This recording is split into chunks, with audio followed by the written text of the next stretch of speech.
Okay, 6:40. Let's get started.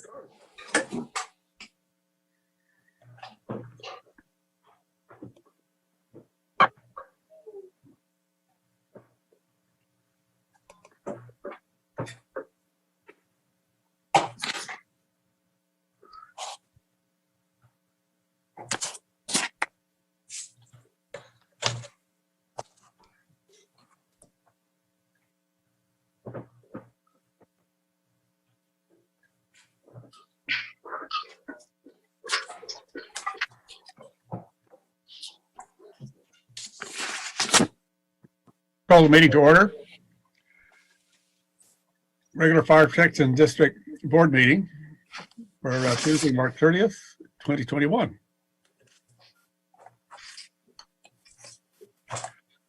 Roll call, please. Oh, sorry. Pledge of allegiance. We have a flag to share.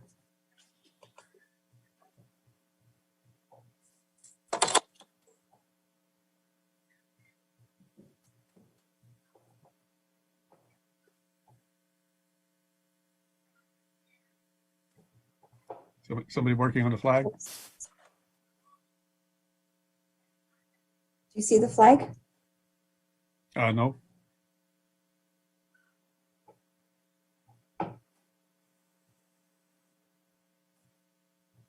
Is Martha on there? Yes, it's on my end.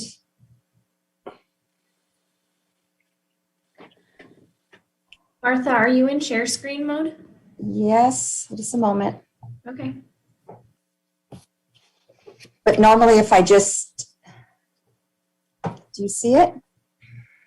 Yeah, we got share screen though. There we go. Can we make it larger?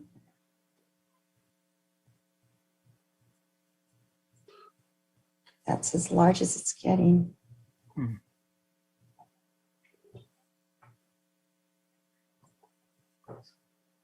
Martha, this is coming up as a Zoom virtual background, which only works if your camera is on, rather than a picture on the desktop. So right now we see your email.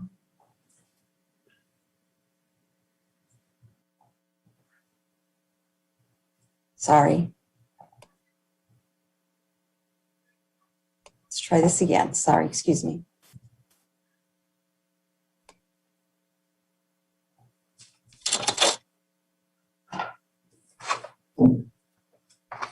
You see that?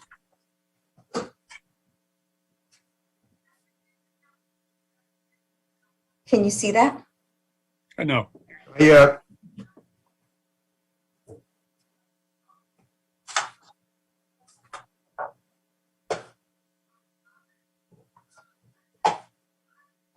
Why don't we just take the one behind Leon? yeah, can we do that? Yeah, Well, here, let's do this. there you go. David did it. You can use mine. There you go. Uh, Okay. There we go, right? Oh, there we go. There's Leon. Hey. Please follow me in the Pledge of Allegiance.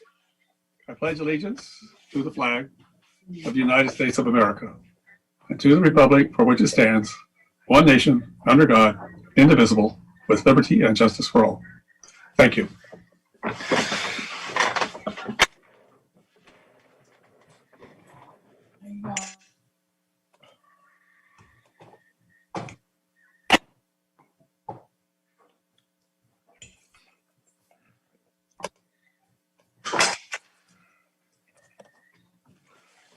Thank you, Chairman. Very good. Okay. Roll call, please. Board Member Abudamos, Here. Board Member Oro, Here. Board Member Washington, Here. Vice Chair Joseph, Here. Chairman Garcia. Here. Report on closed session, confirmation of reportable action. Mr. Ross? Chair Garcia and board members, you convened an open session at 5:33, ascertained that there were no comments on closed session, and the chair and directors Washington, Abudamos, and Joseph adjourned to closed session. You were joined by Director Oro at 6 p.m. to address the three matters agendized for closed session. I'll prepare a written report on those closed session matters, noting that with respect to 2.3, there was an additional matter added. You concluded at 6:35 p.m. To end then to reconvene to address the matters on open session at 6:40, which you've just done. That would conclude the report upon return from closed session unless there are questions. Any question from board members? Hearing none. Thank you, Mr. Ross. We'll move on to chairman, board members' comments and committee reports.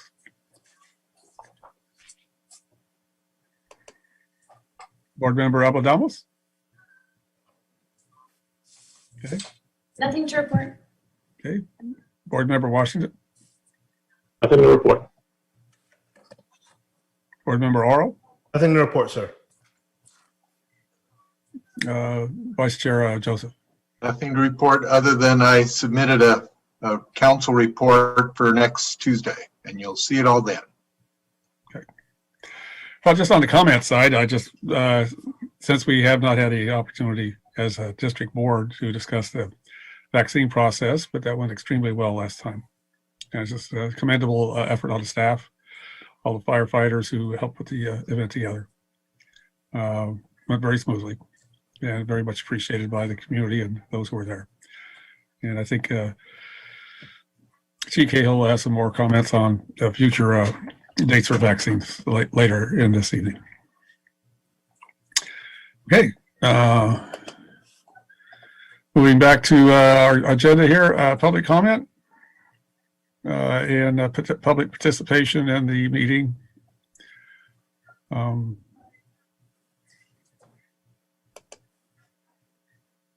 Chairman Garcia, and board members, the district received one non-agendized public comment from Jason Kishinoff regarding growing of cannabis.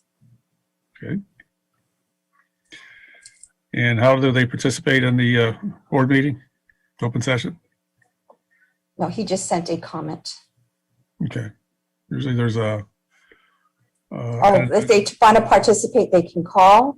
Mhm. They can call the number that's on the agenda, or they can send an email to Martha Banuelos, mbanuelos@amcamfire.com, or they can call the number 707-647-5326. Thank you.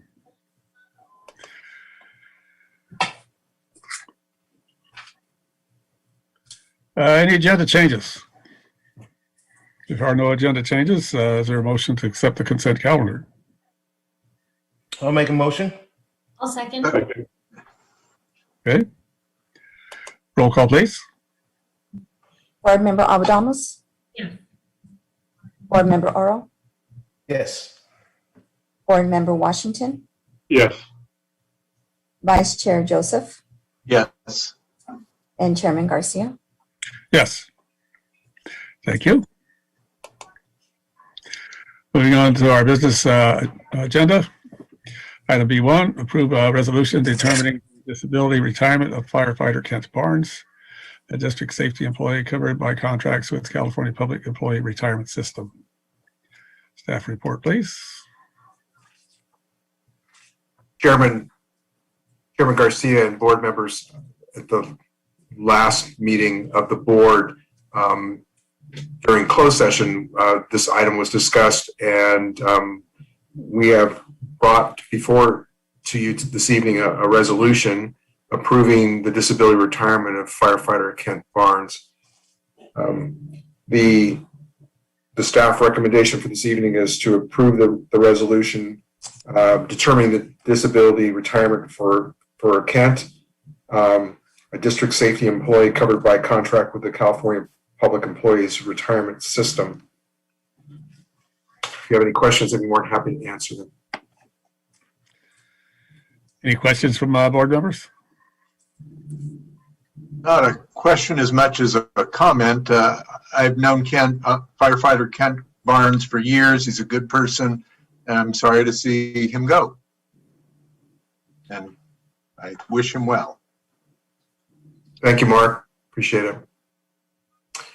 We're gonna miss Kent. He's been a very active participant in the community, representing the fire district, specifically in the CERT program, and also with the Reserve Firefighter program and training folks, the Explorer program. So he's been he's been a visible face of the district for some time. So appreciate it. Great asset to the community and all the work he's contributed as well. I know. And it's unfortunate, frankly, that his career is cut short. But it's the unfortunate part of being in the public safety business. These kinds of situations occur, and we have to honor the fact that the person can no longer actually function in the role that they were hired to. Is there a farewell event planned? We're working on it. Okay, just please keep us informed. We'd like to. You bet. Appreciate our thanks and appreciation for the work he's done, and wish him well. Thank you. All right, that being said, the resolution to be passed. And there's a public comment that we have to honor. Any comment?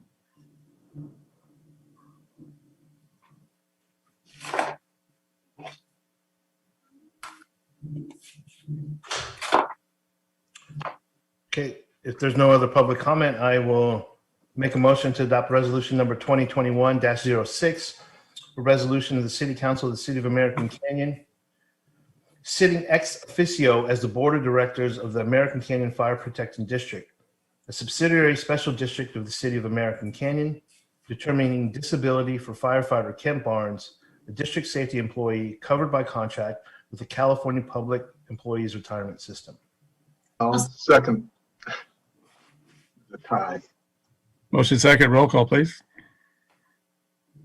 Board Member Albodamus? Board Member Oro? Yes. Board Member Washington? Yes.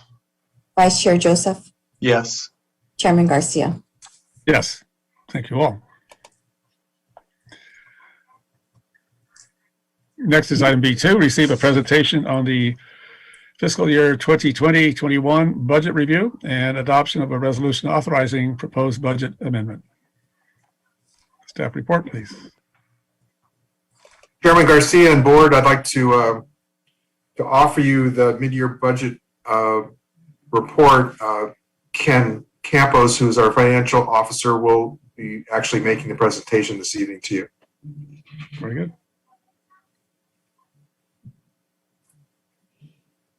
Thank you, Chief. Board Chair Garcia, members of the board, good evening. Pleasure to be with you tonight.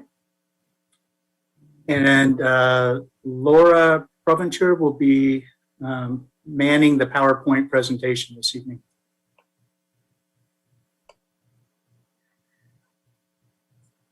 So thank you, Laura. So as Chief Cahill mentioned, we'll be going through a review of the budget for fiscal year 2021. And in your package, you have a staff report with the supporting documentation and worksheets that go along with our presentation this evening. So next slide.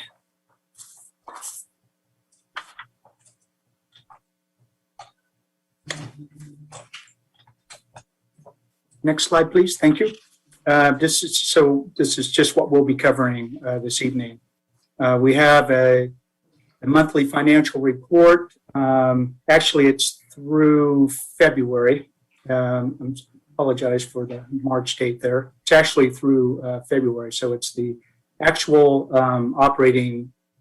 financial operating data through the month of February. We have an updated financial summary based on the current financial information. We have a couple of budget adjustments that we'll be proposing. And we'll take a look at the updated financial forecast. This is our look forward for the district. We have a slide that looks at strike team activity, and then a couple of slides that review the status of the OPEB and pension unfunded liabilities of the district. And so next slide, thank you.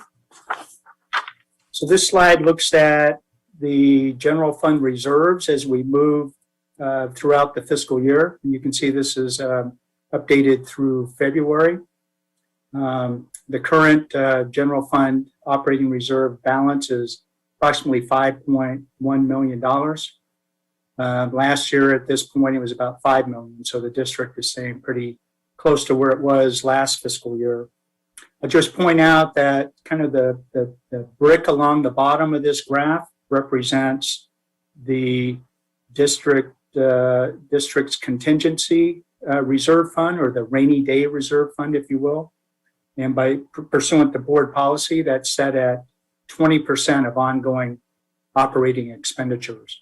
And this is a hard reserve, so it can only be utilized with at the direction of the board. So it takes board action to dip into those contingency reserves. The blue portion of the bar represents the operating reserve, if you will. It's kind of the dry period funding for the district. And that's typically set at 50% of the ongoing operating revenues of the district at the beginning of each fiscal year. And you can see that as those bars dip toward November and December, that's using those operating reserves to cover operating expenses. And that's kind of, we call it the dry period funding because it's covers the expenses of the district between those two major property tax payments that typically occur in December and April each year.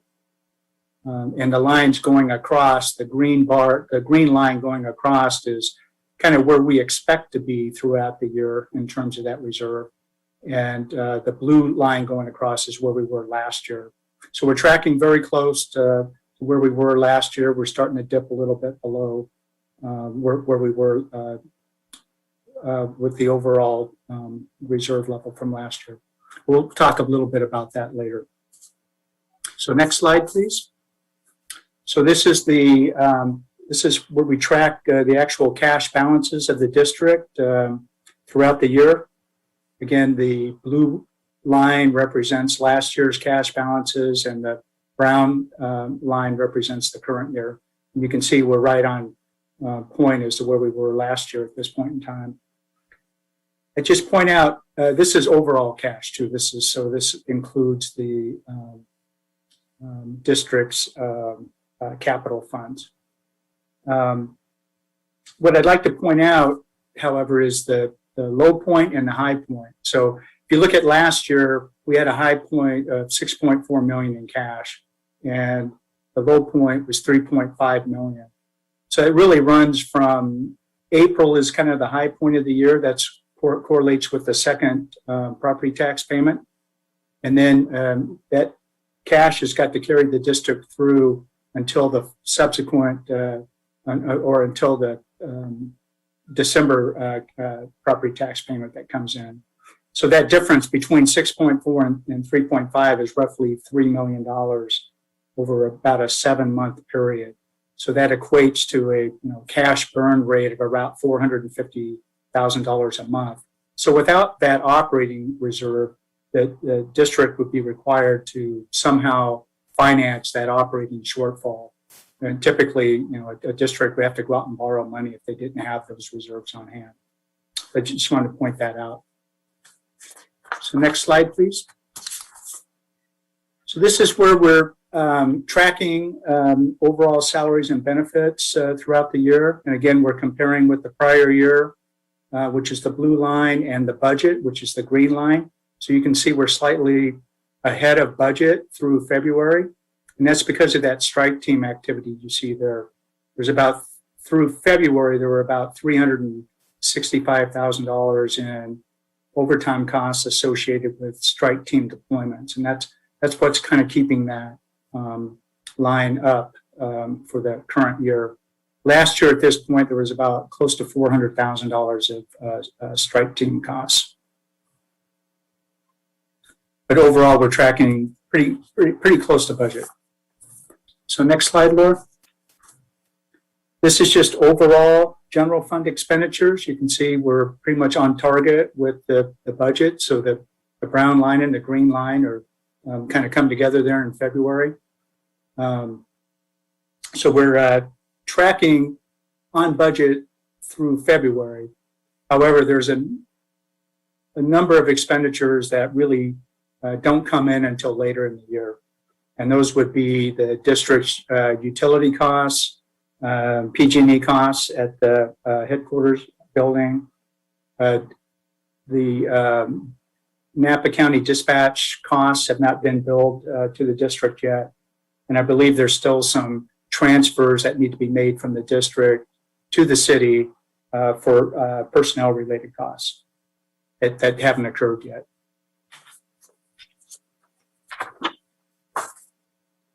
So here's our revenue slide. So this is how we're tracking revenue throughout the year, throughout the fiscal year. I guess the thing to point out here, you can see those peaks, the jump in December and the jump in April, and that correlates to those property tax payments we were talking about. It looks like we're doing much better than budget, but I think it's really just a timing issue on property tax payments. The district's primary funding source is property tax revenue.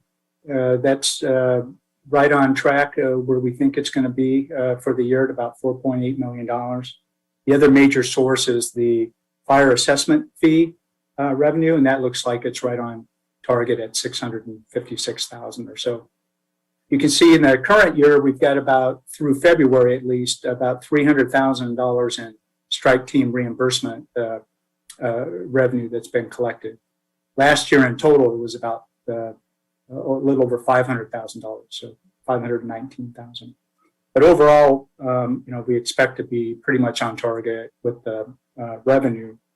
But as we'll talk about later, we are expecting to receive another probably $400,000, $450,000 of strike team revenue. So that'll put us up around the $750,000, $780,000 range.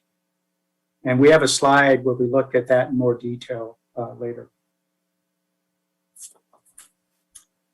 Next slide. So that's it. That's the, we take a look at this at the end of each month. So we're tracking our progress with respect to budget throughout the fiscal years, keeping a close eye on, revenues, expenditures, cash, and fund balance throughout the year. So with that, we'll move into the kind of the budget review and budget update. So this is kind of an overall summary of the three funds that the district maintains. Let me move this a little bit. So we have the general operating fund on the left. We have the fire mitigation fee fund in the middle, fleet facilities and equipment fund, or the capital fund on the right-hand side. And again, the supporting documentation and worksheets for these numbers were included in the board's packet for this evening. So what we're looking at here is on the left side of each of those areas is where the district ended up last fiscal year. So fiscal year 2019-20, that becomes the starting point for the current fiscal year. And then we're looking at the final budget that was adopted last September in that budget column compared to where we think we're going to end up under the column that says mid-year. So that's where we think we're going to be based on the actual data that's been collected pretty much up through February. So you can see where we thought the general fund had a projected deficit around $600,000. We're now looking at a deficit more in the $43,000 range, and probably going to be more in the break-even area when we get to June of this year. So that's about a $550,000 roughly improvement over where we thought we would be, and that's primarily attributable to the strike team activity that we were talking about. The difference between the revenue and expenses, it's going to generate somewhere in the neighborhood of maybe $450,000 of net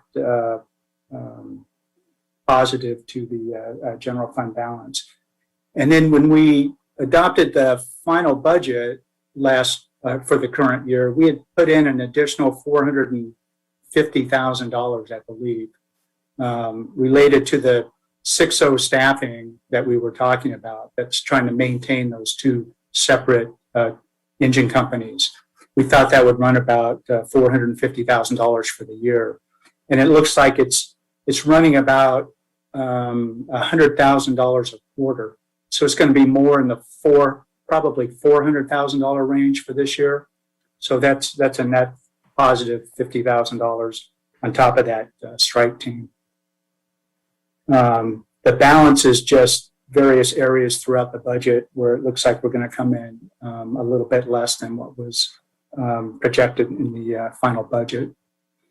So that's kind of a high-level review of the general fund. And again, as I mentioned, the detailed worksheets are in your board packet. As far as the fire mitigation fee fund, the fleet facilities and equipment fund, both of those are tracking right along where we thought they would be with the adopted budget. So there's no adjustments proposed for those areas. Okay, next slide, Laura. So again, just looking at the general operating fund, we're proposing a budget adjustment to add strike team reimbursement revenue of about $777,000 and general fund expenditures related to those strike team deployments about $380,000. So those would be the two budget adjustments that we'd be recommending that the board adopt this evening. And next slide. So this is our updated general operating fund financial forecast. The board has seen this before. It's very similar to what we were looking at before. in terms of the general fund reserve balance. So we have the same contingency reserve, it's the brick area at the bottom, and the same operating reserve. That's kind of the blue wavy area going across the top. The lines going across the top represent, the orange represent projected expenses, and the blue line represents projected revenues. And I just point out here, instead of, these green bars represent the projected ending fund balance at each of these fiscal years. Earlier, we were looking at the end of each month. Here, it's June 30 of each fiscal year end. So that's what the green bar represents, is the projected ending fund balance at the end of each of those fiscal years. So as the orange line representing expenses exceeds the blue line, which represents revenues, that difference is an operating shortfall or a deficit that requires use of that ending fund balance to cover that difference. So that's why you see that declining balance over time. And that's primarily attributable, again, to the 6.0 staffing model that was adopted with this current fiscal year. So we're still projecting that will cause expenses to exceed revenues going out over time. Some of the assumptions that go into this forecast, again, the major assumption with respect to property taxes is about a 4% increase in property tax revenue for fiscal 21-22. Net, those property tax projections taper off to about 3% or so in the out years.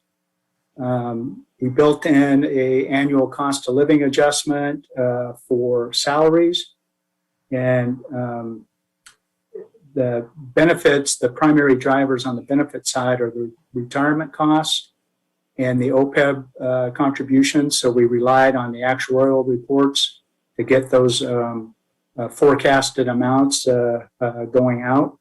We also used the medical premium cost escalator out of the OPEB actuary to project medical costs for both retirees and active employees. So those are kind of some of the major assumptions that go into that model. This is not too different, not much difference at all from the model we looked at when we adopted the final budget, except for the fact that this current fiscal year is now more of a break even rather than that large deficit that we were looking at previously. Okay, next slide, please, Caleb. So this is kind of taking an historical look at strike team deployment activity over the years. The blue bar represents the reimbursements the district has received, and the orange bar represents the just the overtime costs. So no costs associated with apparatus or that anything beyond just the overtime costs. We didn't really start tracking the cost side of this until about 2017, 2018. And you can see how it really fluctuates, over time. So it's just depending on what kind of fire activity is going on each year.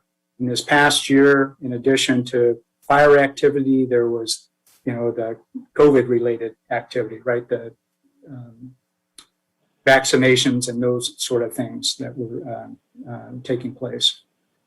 And what I tried to do was kind of look at the net difference between the reimbursement revenue and the overtime expense. If you just look at a short 4-year period there, the net difference is about $268,000. So you can't just focus on either the revenue or the expense. You got to look at those in combination. I just add that the reason you see the revenue exceeding the expense is that there's the district is also reimbursed administrative costs. So there's about a 22% administrative charge that goes on top of the personnel costs, which is the orange bars here. And then there's also the district gets reimbursed for any apparatus that's deployed along with the personnel.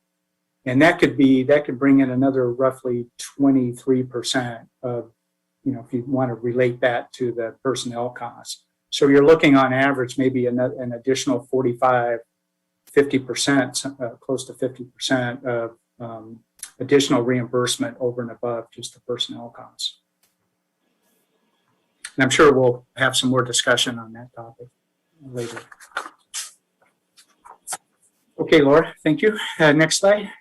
So I wanted to get, the board I think has seen this slide before, but we're just updating it through December 31st of calendar year 2020. So at the end of 2020, the district had about $3.7 million in the OPEB trust fund. This is money that's set aside to deal with future retiree medical benefits. Out of that 3.7 million, 2.3 million represents the cumulative contributions that the district has made into the OPEB trust fund.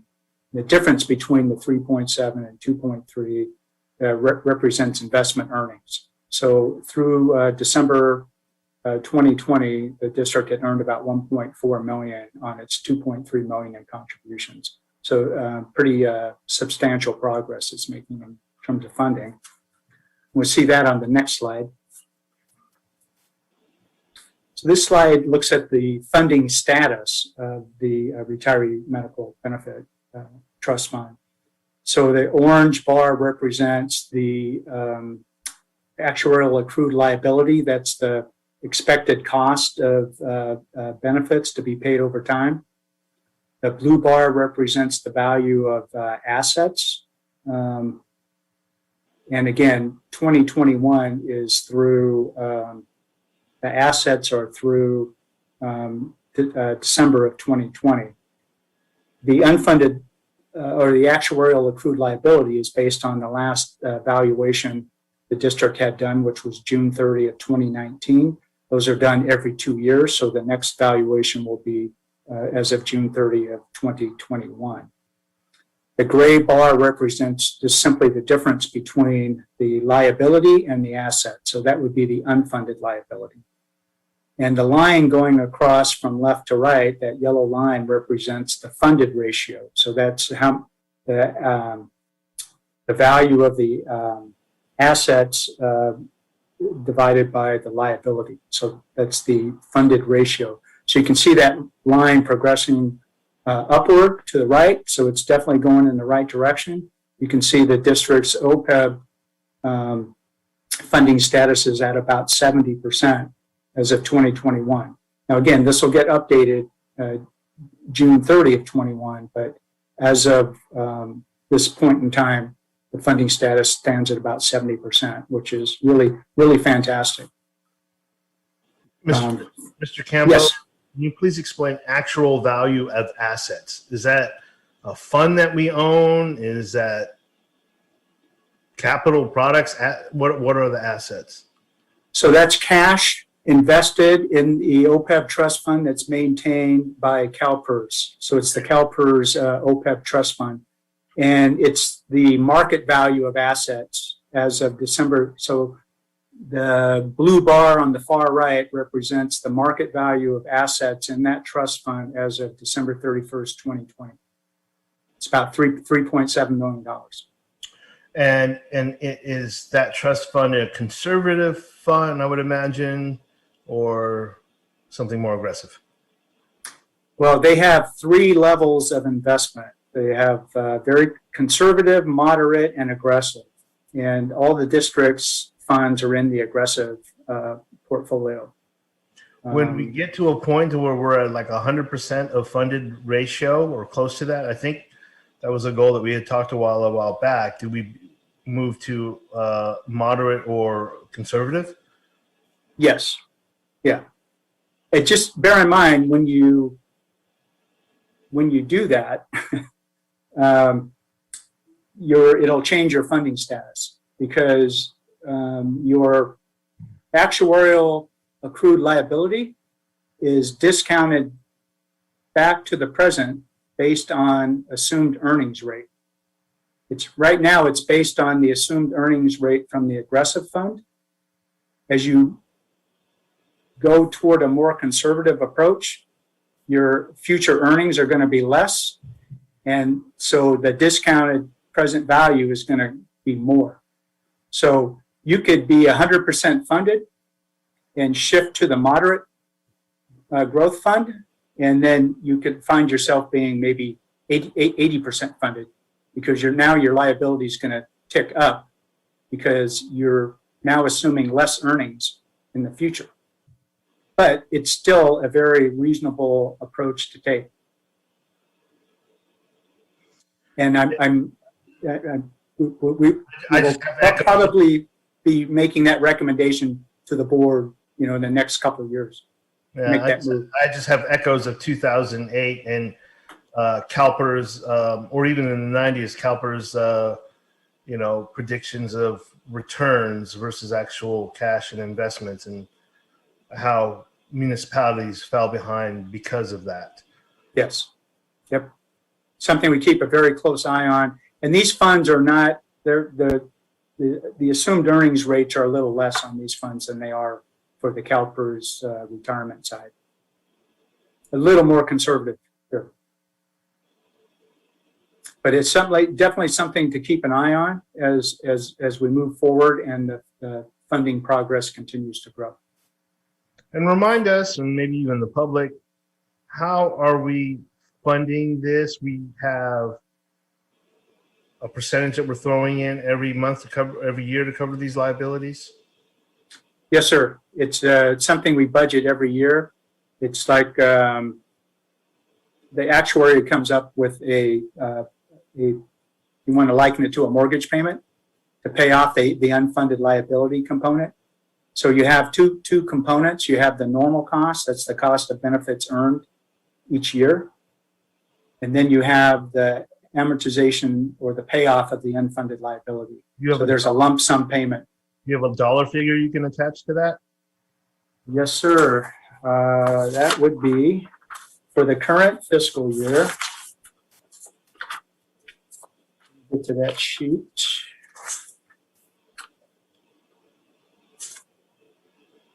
The OPEB payment, the current fiscal year was about $245,000. So 245, and so I'm just trying to understand how much of contributions is actually increasing the funded ratio versus earnings return. Can you back up a slide, Laura? So there it is, right there. There it is. 1.4. 1.4 in earnings to date, cumulative. And that's what worries me, because it's been good these last few years, and Yep. And then when that goes down, those earnings go down, and then we're in a spot that goes. Yeah, that's and again, that's the market value of assets, right? At year end, it's at 3.7. So the market goes down, your assets go down. And in this mix, I imagine it's a fund that invests in the stock market, either conservative, aggressive, or moderate. But Yep. is any of this cash at all, or do we not get to choose cash? Basically, equities versus bonds. Okay. The aggressive fund, is 65-70% equities, 30% bonds, and then as you move to the more conservative, it's 70% bonds, 30% equities. And bonds have gone nowhere in the last decade and a half. So, okay, thank you. Yep. So next slide, there we go. So this is a similar look at the district's pension unfunded liability. And the first thing that jumps out is that yellow funded ratio line is going in the wrong direction, right? Instead of going up, it's going down. And we'll talk a little bit about that. But so that again, the orange bar represents the actuarial accrued liability for the cost of benefits, if you will, to be paid out over time. discounted back to the present. That's compared with the blue bar, which is the market value of assets. You can see here that's about $20 million in this case. The difference, the gray bar, represents that difference between liability and assets. You can see the assets have been growing pretty steadily, but the liability is growing more. And that's why that yellow line is going down instead of going up. Overall, the funded status is above 70%. It's kind of close to where the OPEB funding status is. Part of the reason that liability is growing the way it is, and we've talked about this before, is the assumption changes that CalPERS is making. Those assumption changes are intended to get more funds flowing in to the CalPERS retirement trust. So they've done things like lowered the discount rate, which is the assumed earnings rate that we were just talking about. So they've taken that from 7.5 to 7.25 down to 7%. Each time that goes down, it increases the liability, as we were just talking about, because that's the assumed earnings rate. So you're assuming you're going to earn less when you lower that discount rate.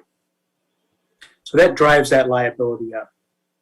They had some demographic assumption changes where they recognized that folks are, especially in public safety, are retiring earlier. So they're drawing benefits for a longer period of time. Due to medicine, they're living longer. So that's drawing benefits for a longer period of time. So those kind of assumption changes drive that liability higher at a faster rate than the assets that were going in previously.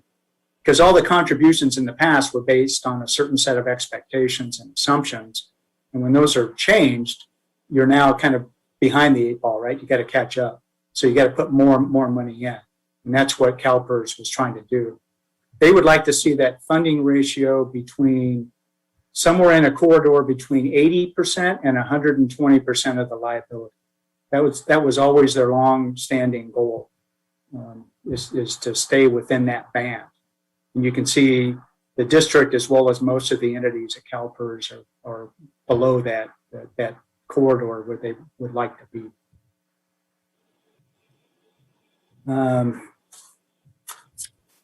So that's kind of it. I think, Laura, if you want to go to the next slide, that's kind of the quick presentation we had for the board to go along with the information that was in your packet. The recommended action for the board this evening is to adopt a resolution approving those budget changes that we saw earlier with the general fund relative to strike team deployments. I'd be glad to answer any questions the board might have at this point. Questions for board of directors? Yeah. Go ahead, David. Already, I'll have a question. Can you go, Martha, if you could leave the slide back up. I would like to go back to the slide with the green bars and the declining operating budget, I think it is. Mm-hmm. The forecast? Yeah. Yeah.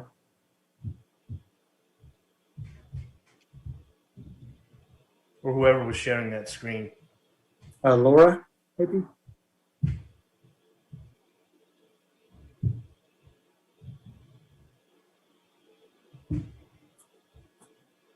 Laura, can we reshare this deck? Maybe you may be working on it.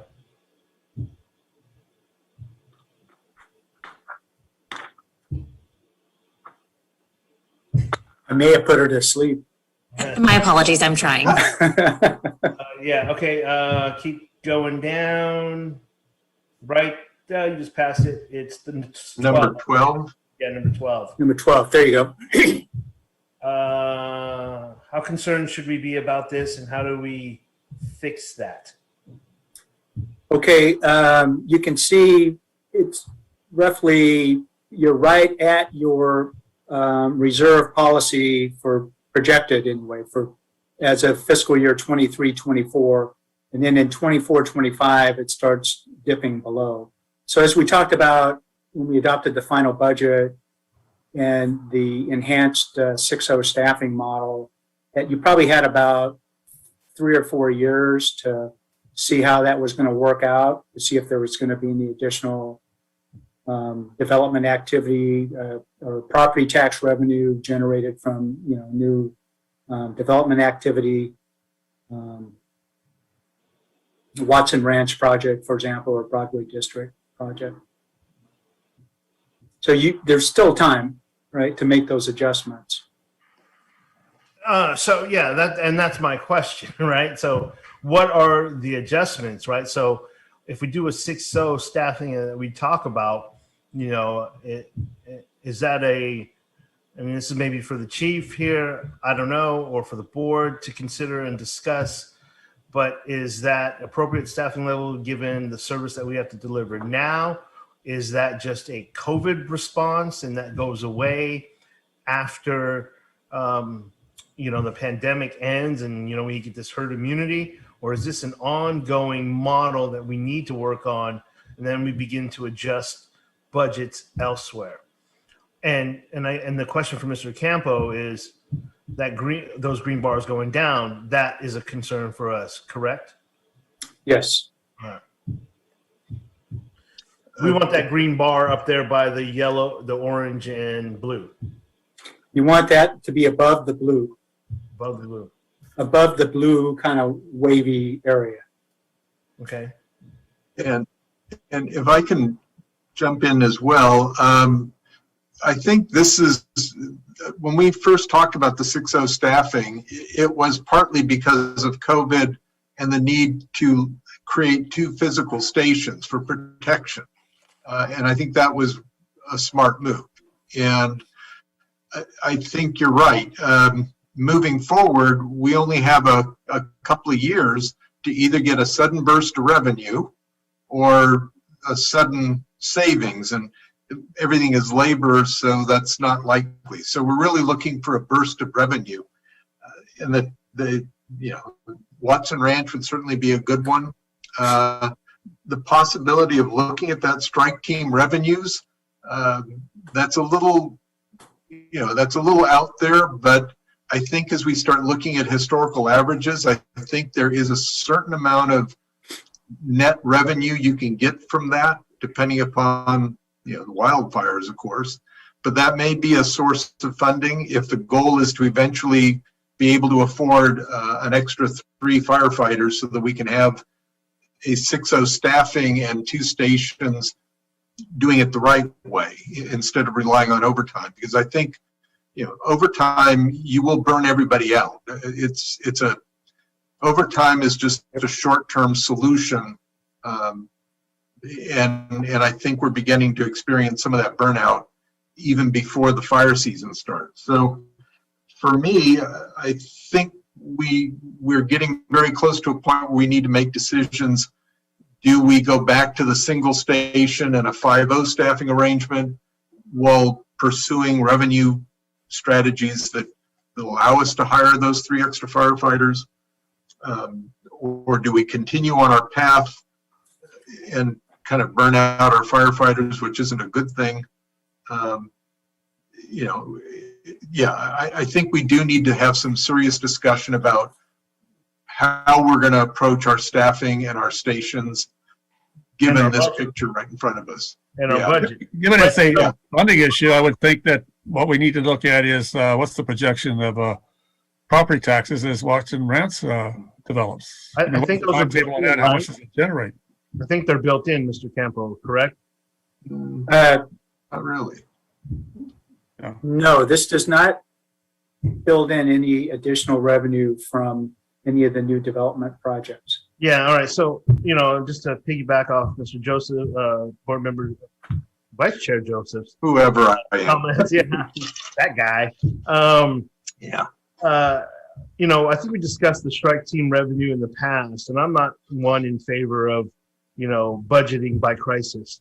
That is to me just, work for our firefighters, work that we don't necessarily want to see, but we take the revenue because of it. And, who knows, the powers that be above may decide that, there's no fires this year, knock on wood. And it's just not a steady stream that we could rely on. So I think when I see this, I see us as a board looking at it and like, okay, we got to match revenue. This is the hard part and the hard work of matching revenue with service levels so that we can have a balanced budget. Now, Yes, exactly. But, again, yeah, on the property tax side, I guess new development would help, but particularly for something like Watson Ranch, that also requires new firefighters and an expansion of the fire team. yes. Less so in the industrial area, I would think. And I just noticed the tax rolls for the Napa Logistics Park, which are awesome, by the way, adding like $400,000 a year in property taxes.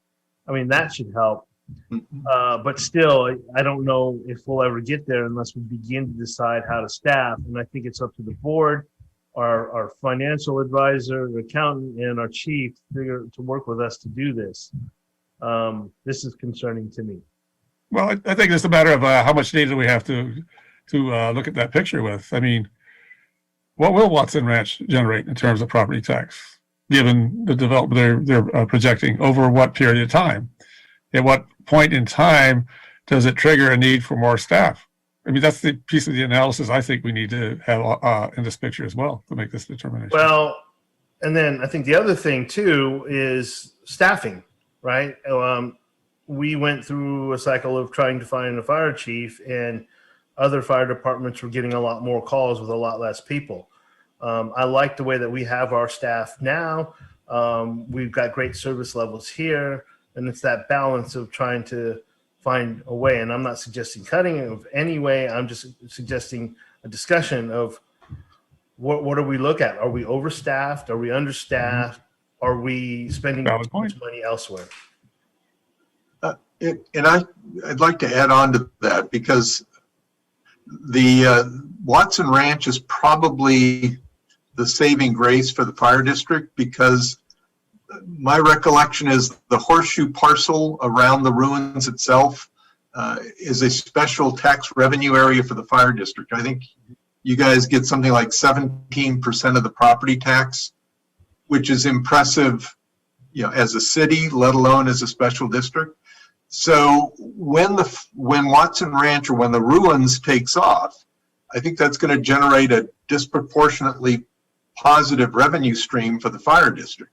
So it's incumbent upon us to work with the developer to kind of synchronize our activities as much as we can, because if the developer can make things happen in the next 3 years, we should be able to sit down and figure out what does that translate in terms of revenue for the district. How does that allow us to add staffing if that's what we need to do, and so on. So at some point we need to do kind of a very targeted forecasting effort, saying, okay, what if we know certain things are out there. So what if Watson Ranch develops at least within the next 2 or 3 years? What if some of the industrial park happens? We need to do a little more finite analysis over the next 3 to 5 years to see whether or not we can afford to maintain that 6.0 staffing, if that's what we want to do, or not. But right now, I think we can't leave things as they are now, because as Director Oro pointed out, the green bars are dropping. And they could drop even faster, because I kind of think some of our cost factors are lower percentages than I think they might be. So, but that's all in the future, so who knows? But clearly, we've got maybe 2 or 3 years to figure out a game plan before things get ugly, and which is a good thing, because a lot of times you just find out they're ugly when they slap you in the face. Here we have a chance. So, my comments. Chair Garcia, if I may. Yes. Please go ahead. Board Member Joseph sounds like a finance guy.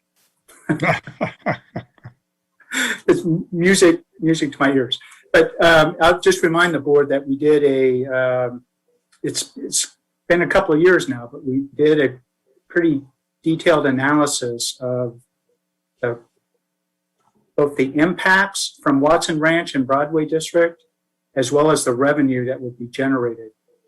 And if I recall, that Watson Ranch area and maybe the Broadway District, I think it was closer to 30 cents on the dollar than the kind of the district-wide average of 16.5 cents or so. But when we looked at that, we assumed that those two projects combined at build-out would require that second station for the district. And that's when we embarked on that process of identifying the piece of property and then buying that property on the north side of the district in anticipation that second station. But when we did that analysis, the property tax revenue that was going to be generated from those two residential projects was sufficient to pay for the operating costs of a fire station, as well as the debt service on the construction of the fire station. So I think it's maybe time to go back and take another look at that now that we're a couple of years down the road and kind of see, what's in the city's crystal ball, if you will, in terms of when those projects are going to come to fruition. But it did demonstrate that there was going to be enough revenue generated to handle the additional demand on the fire district's services. It was just a matter of when. So it's a matter of timing. At what point do you start adding more staff, versus, when is the property tax revenue going to start showing up in the district's coffers? Yeah. I mean, I have a quick update on that because I met with the developer there for AC1 in the Watson Ranch area. They are digging in 2 weeks. So first 100 homes are coming in. Fantastic. This bill, obviously this is related to revenue, but I think what you're really talking about now is something that Ken just suggested as a strategic financial plan, or both short and long-term financial planning, which is probably another agendized item. Obviously, it would include issues like, should you annex those areas that you already serve that are in your sphere of influence also? There's property tax that you would receive. So this discussion is related to revenue, but I think you need to keep in mind that the way it's agendized, it's a budget action. Well, I respect that, and we're not making any recommendations on what to do. I think we need to understand, how this fits into the larger picture. But I would encourage that as an agenda item for the near future, for our next board meeting, for sure, of, staffing and budgets and the recommendations of what needs to be done here. I also have kind of an operational question along the lines of staffing and I don't know if you've got the answer, but if we went to the 6.0 staffing, basically had two stations, that's essential right now for safety purposes, but is that also enough capacity to serve Watson Ranch when it's built out? It's a question to the chief, who maybe hasn't had a chance to. Board member Joseph, I would have to take a close look at that and see. I think that there's no doubt that a second engine company is in the near future for us. Whether or not that would be enough to cover Watson Ranch, it would be premature for me to answer that question in the affirmative tonight. Maybe when we do have that agenda discussion, that's the other part of the equation. Because if we can, Watson Ranch will cover us for a 6.0 staffing, but if we need to be at a 9.0 staffing or whatever, because of the extra workload, then it becomes a little more problematic, because then all the revenue is just covering the additional costs. But all of that needs to be looked at. I would agree. I think that's the most important thing we can do going forward, is have a better handle on that relationship and where we can expect things to happen. right? And through the chair, I would just say that this is doing exactly what Ken and I were hoping we would do, is open up the door for discussion based on where we're at with the budget right now, and then these issues that are literally on the horizon for us to take a look at. Very good. Don't see any raised hands. Is board ready for public comment? Yes. Hearing no objection, hearing no affirmation. Public comment. Have we received any public comment in this matter? Sorry, you're muted. No, we have not, Chairman. Okay, thank you. But in that case, that being the case, we should, hang on a second here. Is there a motion for the resolution? I'm trying to pull that up here. I'll make a motion to adopt resolution number 2021-07, a resolution of the Board of Directors of the American Canyon Fire Protection District approving mid-year budget amendments for fiscal year 2020-2021. Second. Motion second, roll call, please. Board Member Abadamus, Yes. Board Member Oro, Yes. Board Member Washington, Yes. Vice Chair Joseph, Yes. and Chairman Garcia. Yes. Thank you. Thank you. We'll move on now to our next item. Item B3, receive and file American Canyon Fire Protection District 2020 Annual Report. Staff report, please. So Chairman Garcia and board, on an annual basis, the fire chief presents to the board a report on the annual or the previous year's activities associated with the functions and the operations of the department and all significant events that occurred, along with some financial summary items. And so tonight we're presenting the board with the year 2020 annual report for the American Canyon Fire Protection District.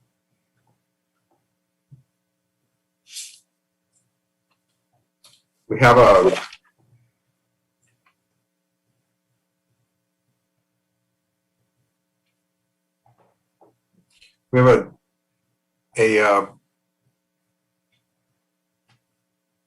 slide program attached to this? No, we don't. Okay. All right.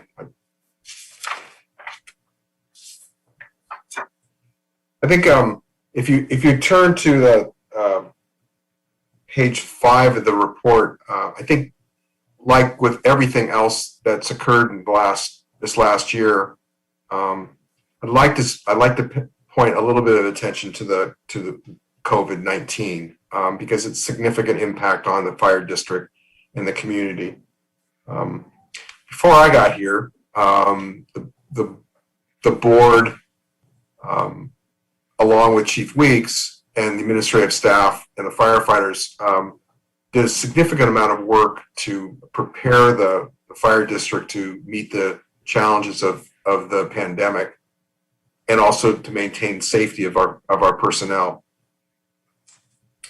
So in March 2020, the district went through and developed a number of precautionary measures that are outlined here.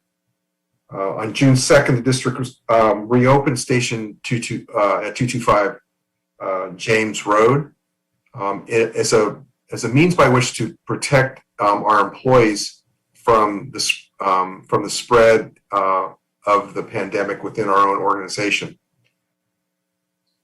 That worked really well until December of last year, where we actually had a number of exposures within the fire department, and we went through that process of like lots of other folks within the community dealing with COVID and its impact on us. I'm happy to say that we pulled out of that with minor issues. We were fortunate enough that none of our employees were hospitalized, and most of them, all of them, recovered. But as with some of the other fire departments in the area, we were lucky enough not to have any folks that were actually significantly impacted by the disease. The district then pushed very hard during that time, but also afterwards, to bring vaccinations internally within our department. And we were one of the first departments in the county to participate in the county's public health department's vaccination of first responders.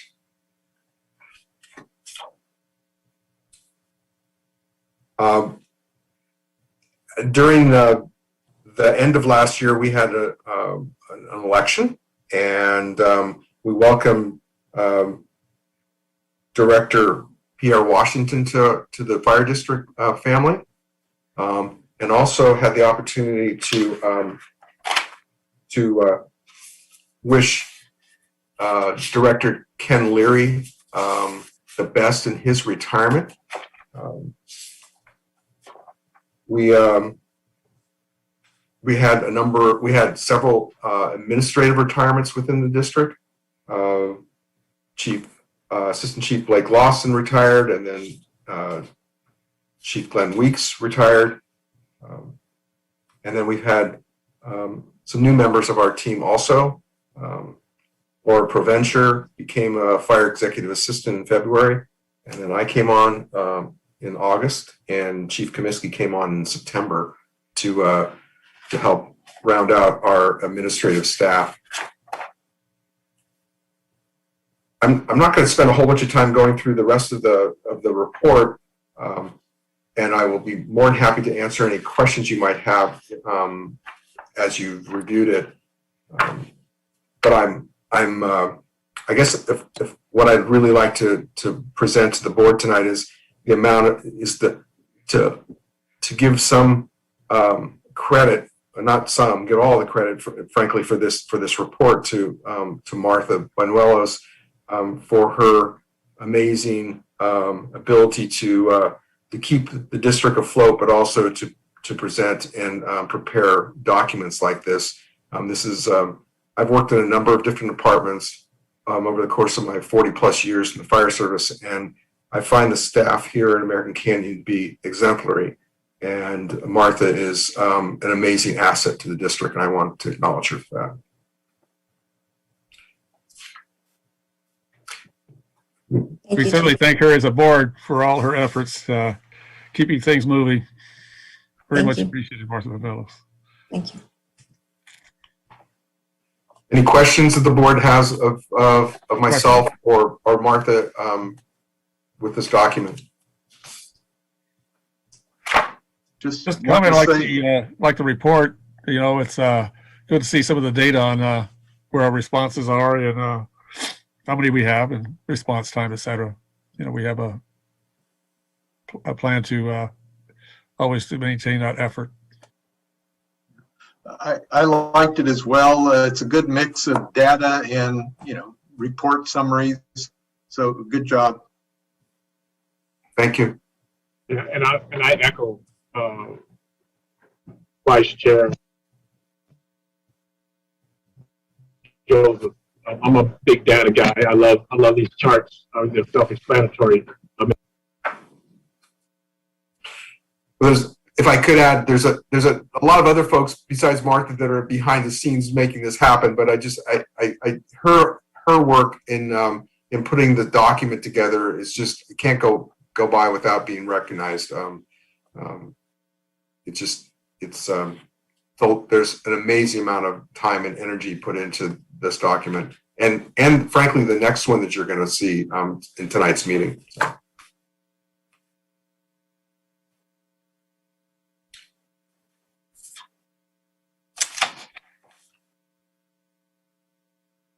Well, Chairman Garcia, if no one else has any questions, the recommendation is for the board to receive this and accept the report.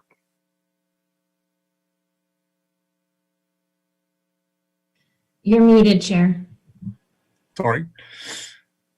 Any public comment received on this matter?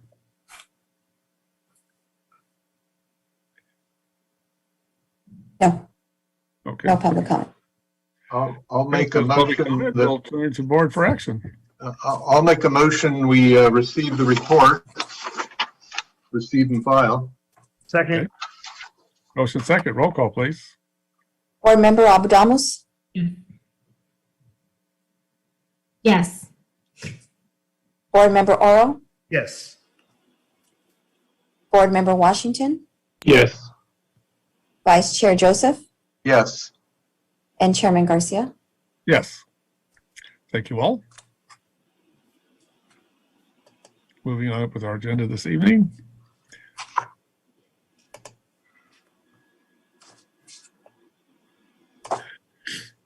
Move on to item B4. Receive the American Fire Protection District Board of Directors Policy and Procedure Manual. This is something you've been working on for a while.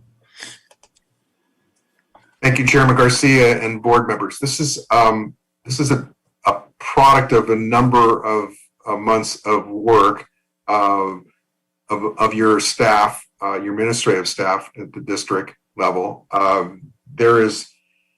When we had our original conversations early on, once I came to the district and Chief Kelly, we reviewed Chief Kelly's assessment. One of the big items that came out of that was the need for us to better define the functions and roles of the Fire Protection District Board. And we felt it was a key component to help kind of get back on track and try to define the roles and responsibilities, both with relationship to the board members, but also more importantly to your connection with your fire administration and your fire chief and staff.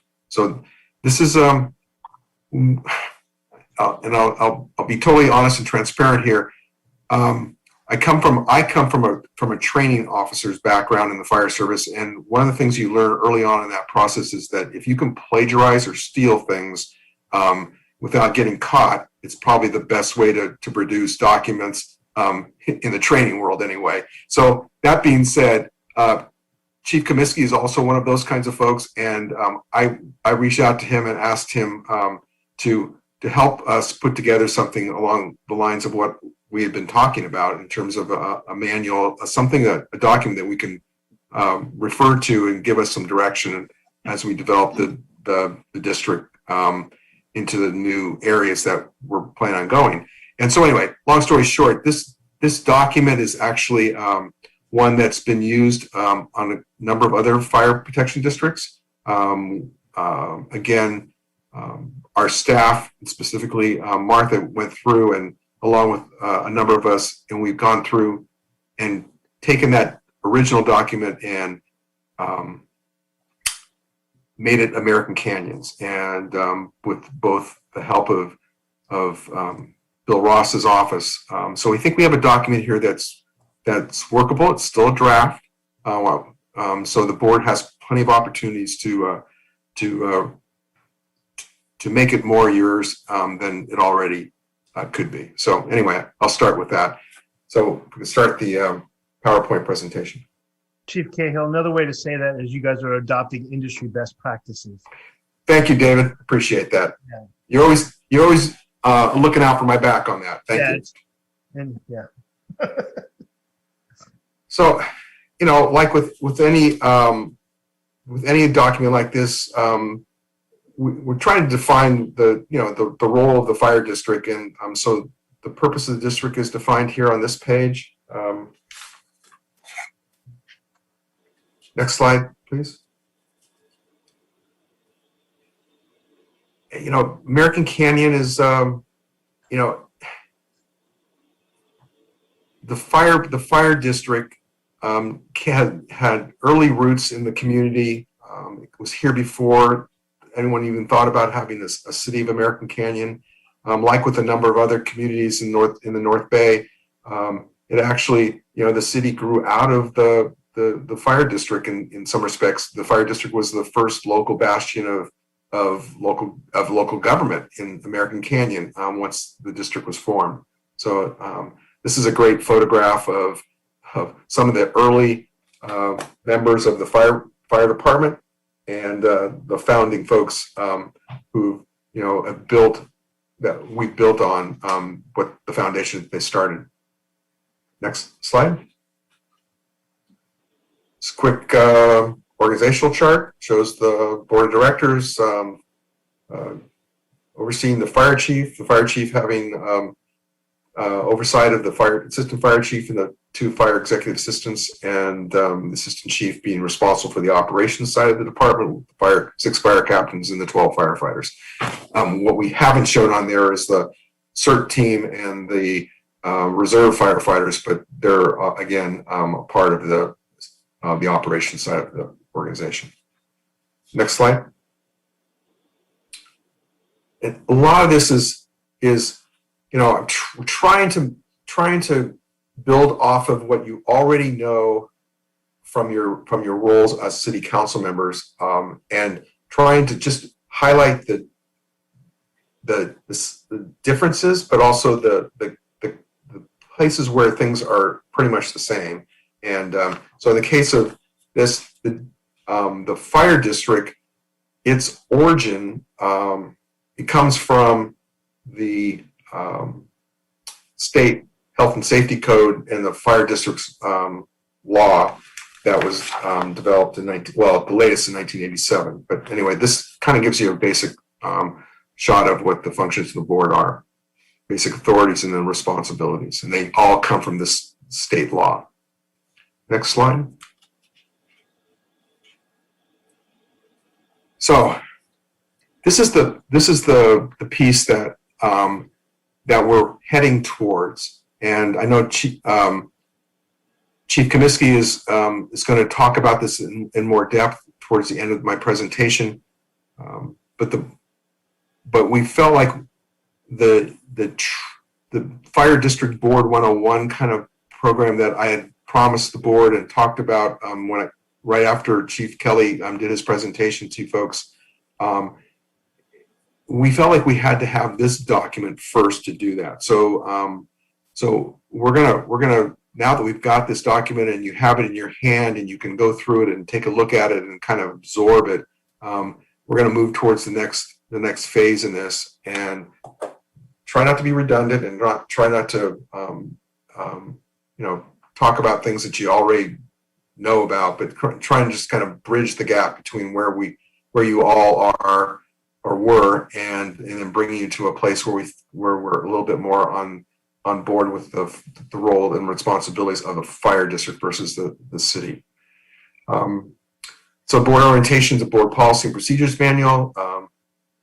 District territory and boundaries, for the most part, those of you who've been around for a while, I know board member Washington is the newest member, and we can do some work with Pierre on this, but again, not understanding the territory and the boundaries and the relationship of the district to the city and to the county is super important. The district vision and district values, labor and other major contracts that we have with various entities, our employees, but also with the county and the other jurisdictions. The strategic plan is, we really need to get back to that, and we need to revisit it, and especially based on what we just talked about in terms of funding and expenses and future growth of the district. That's a super important part of it. District finances are always, a major issue, and because we're a property tax based governmental entity, we really have to be focused on what we can do and what the parameters are in terms of our financing. Current board resolutions and ordinances, again, those are items of governance that the fire district has at its in its toolbox. And then the training, education, and conferences, I really would like to see, and I think Chief Comiskey will talk a little bit about this again too.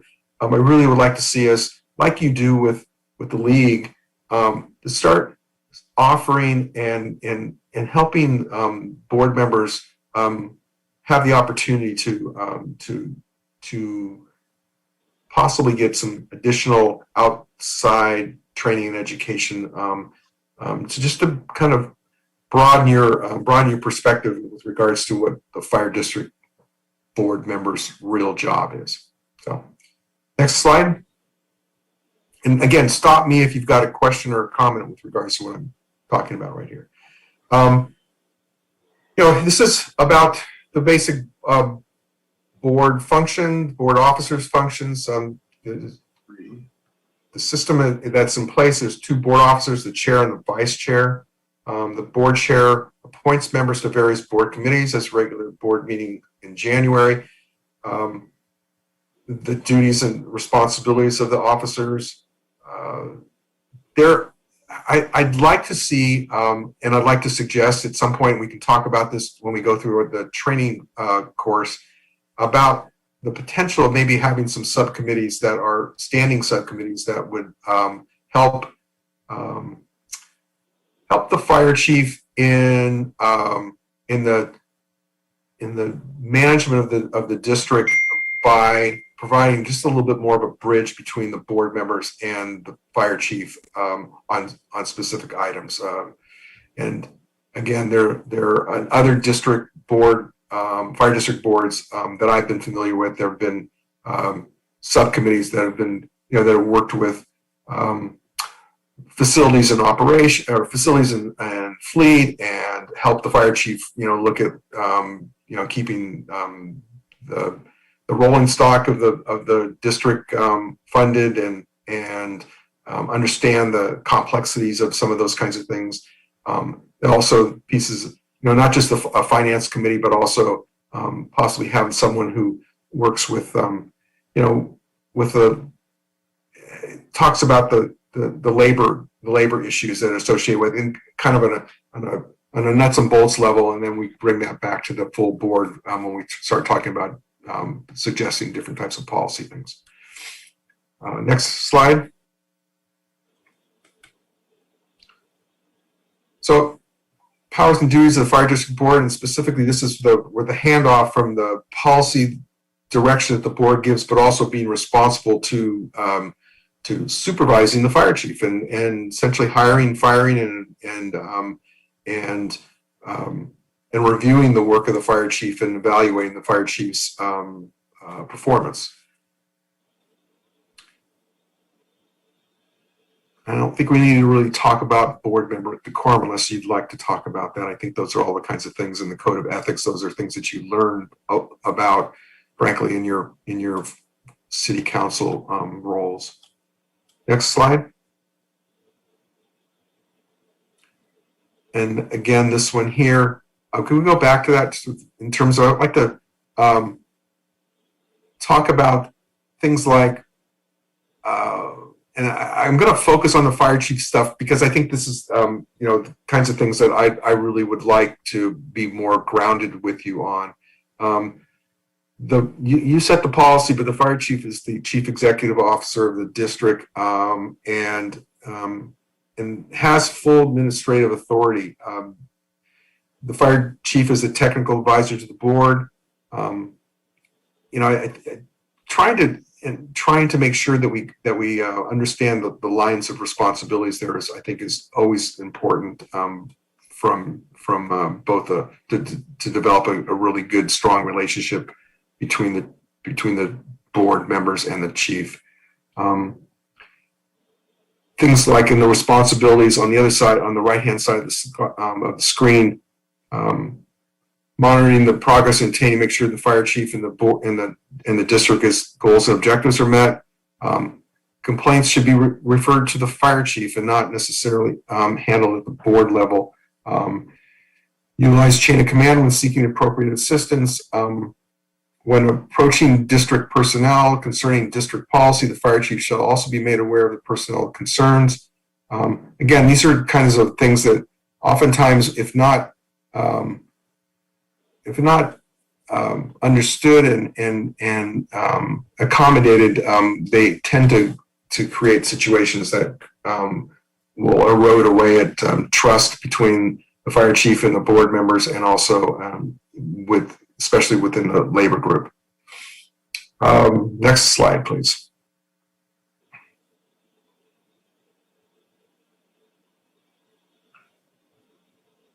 So I think that this again is, and I don't want to belabor the point, but this again, we'll talk about this when we go through the training program, but again, this just defines the relationship between the board and the fire chief as their chief executive officer and the person having the administrative responsibilities for the district. Media,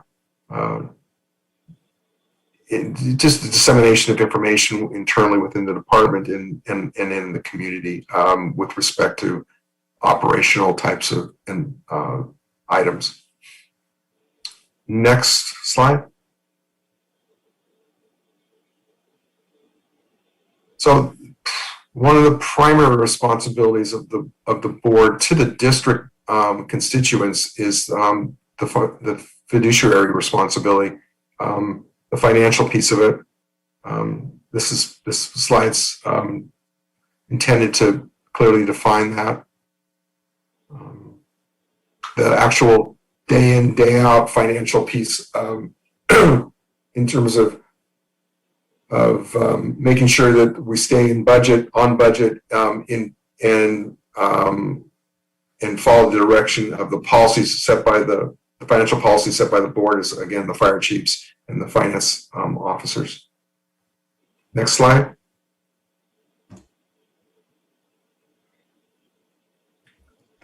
This is kind of the business side of stuff. Fire chief is the executive officer of the district, prepares agendas, brings matters to the board,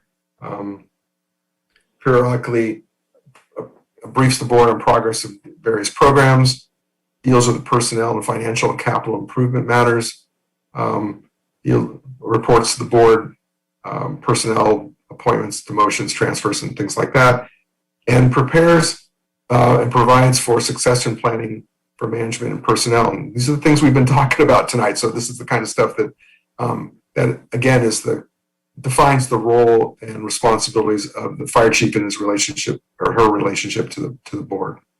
Next slide.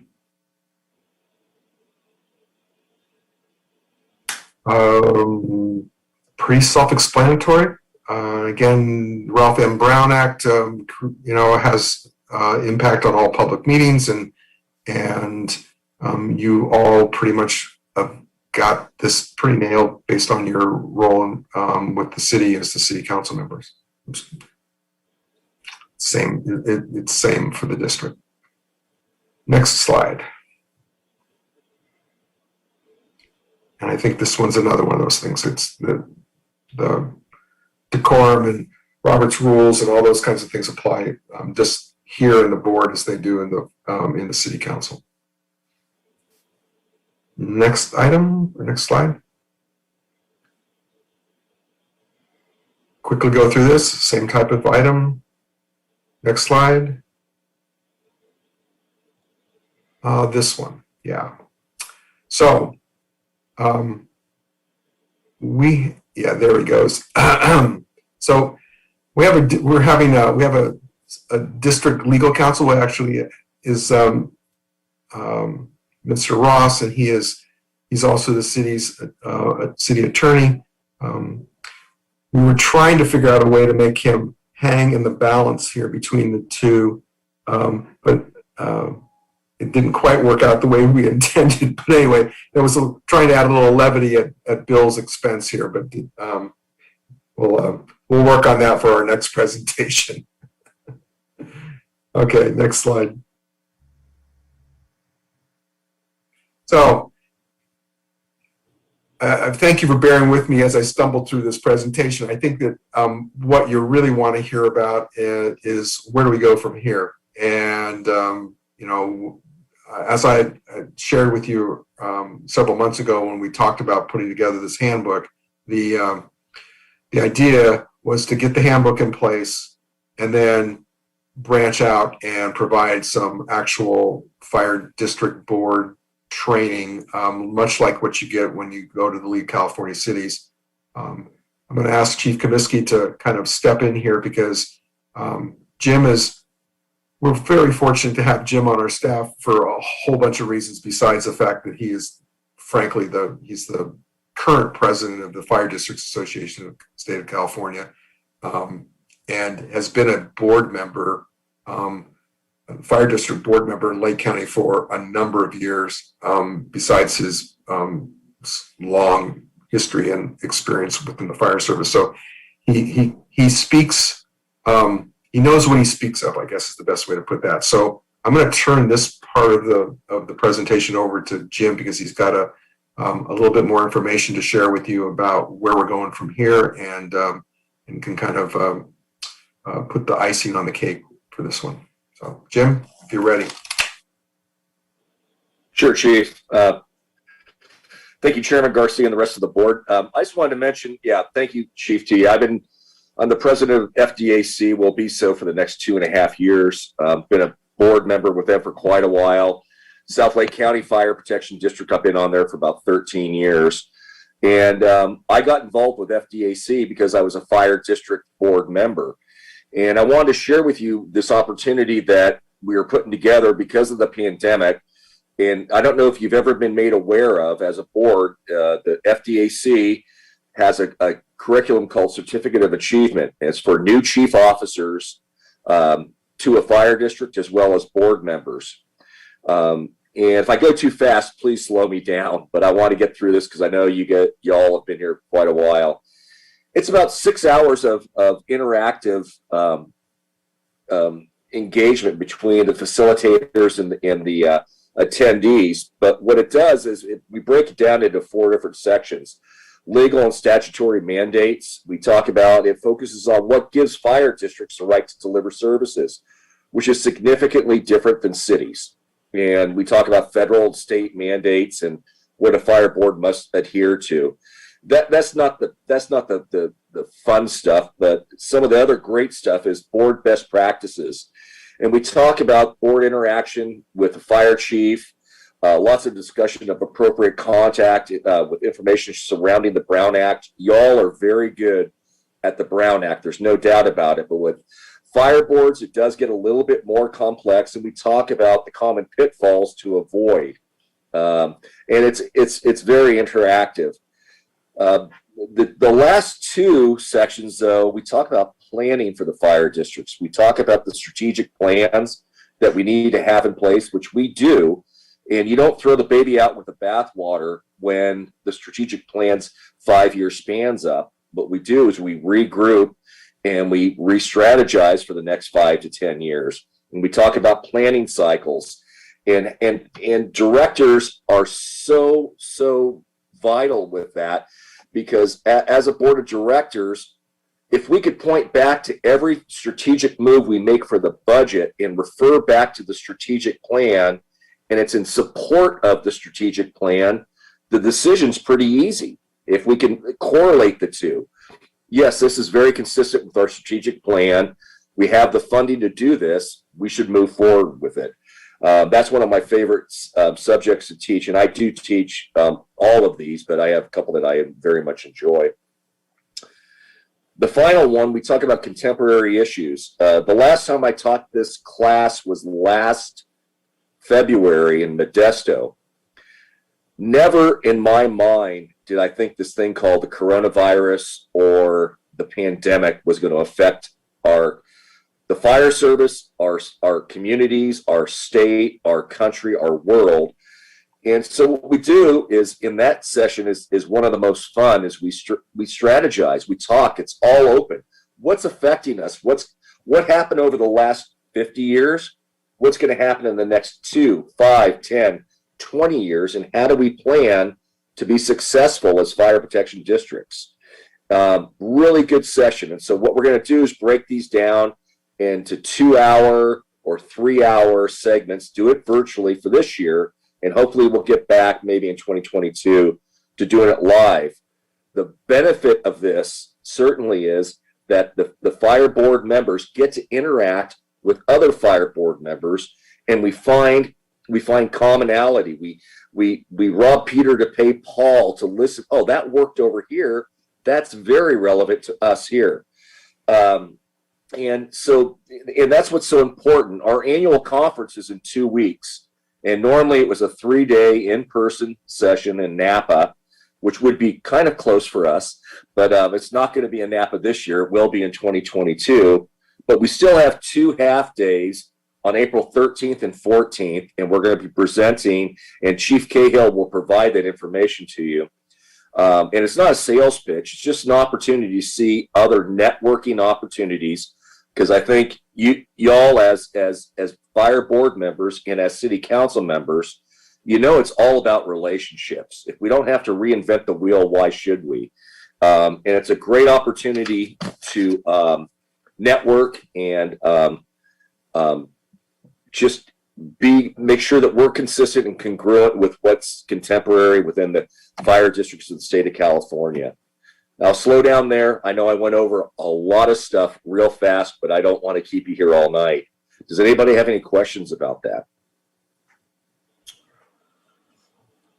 I'm all for training, so get it started, get us on board, sign me up. So love to do that. Is it too late for us to sign up for this year's conference? Not at all. Not at all. And we'll make sure we get that information to you as soon as by tomorrow. That'd be very helpful. Thank you. And I'd like to have that information. And then I saw in the actual handbook that we need to be members of the FDAC. Yes. In order to do these things. So I'm assuming the city would be a member or each individual. Regardless, sign me up. Yeah.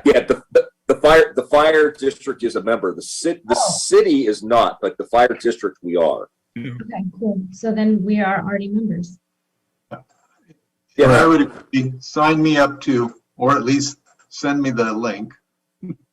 Right. We'll get. Sounds good. That's great. Sounds like all 5 of us want to be there.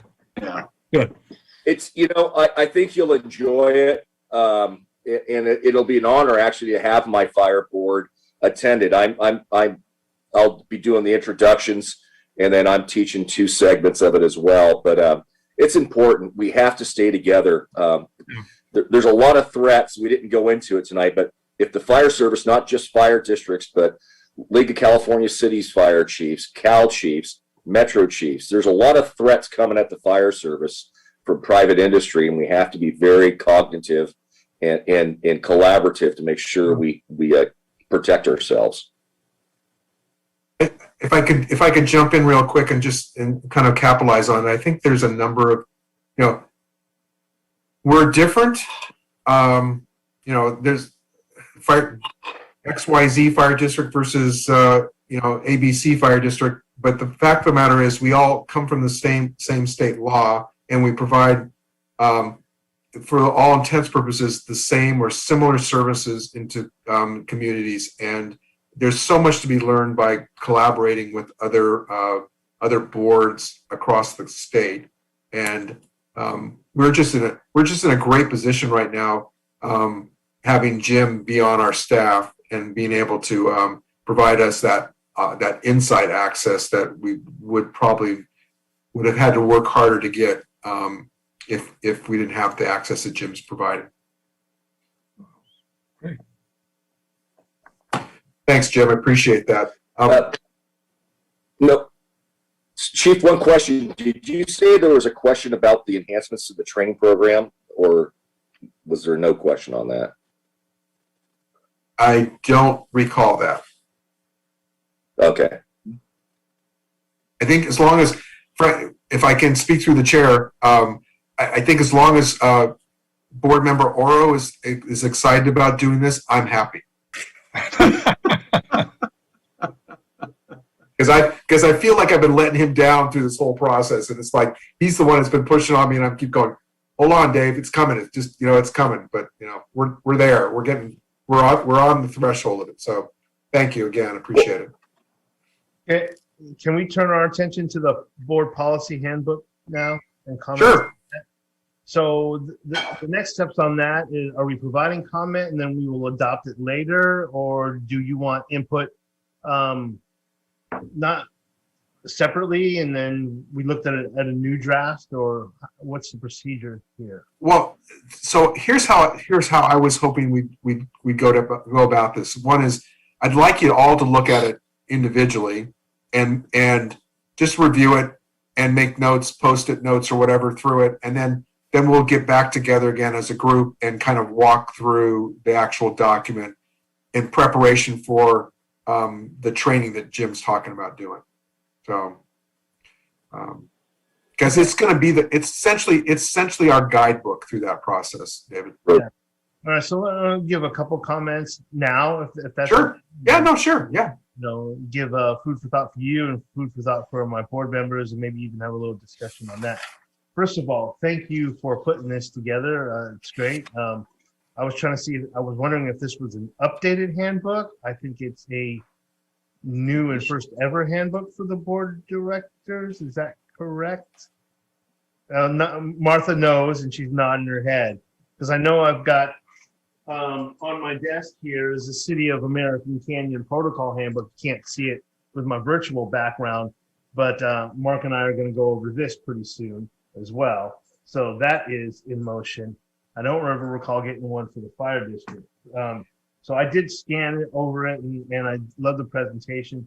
I do have several comments. There's no action needed, but I want to bring them up now so that we can figure out how to address them in the future. First of all the Brown Act stuff, all the governments, all the what I would call the tactical elements of doing business as a board, I get. But there's section 5.7 about board communication with the district staff and the public. I get that we should use the fire chief for that. Like, I am not going to comment on a fire or fire policies and out of turn anyway, but we've had enough emergencies here in a time frame that we are often approached, and particularly the chair, either his role as a mayor or as a fire board member, has been asked to comment. And when he's not around, sometimes council members are being asked to comment to the media. And obviously we're not going to be talking about policies, but I'm a little hesitant on that restriction, because we represent the people of this community, and we have certain capacities as elected officials to be able to speak to media. There might be some rephrasing and wording on that as well, and I think that I have that on page 16. 16 and 17.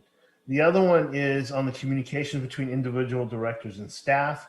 I totally appreciate the fact that you guys do the work and we set the policy. That's what I love about this job, by the way.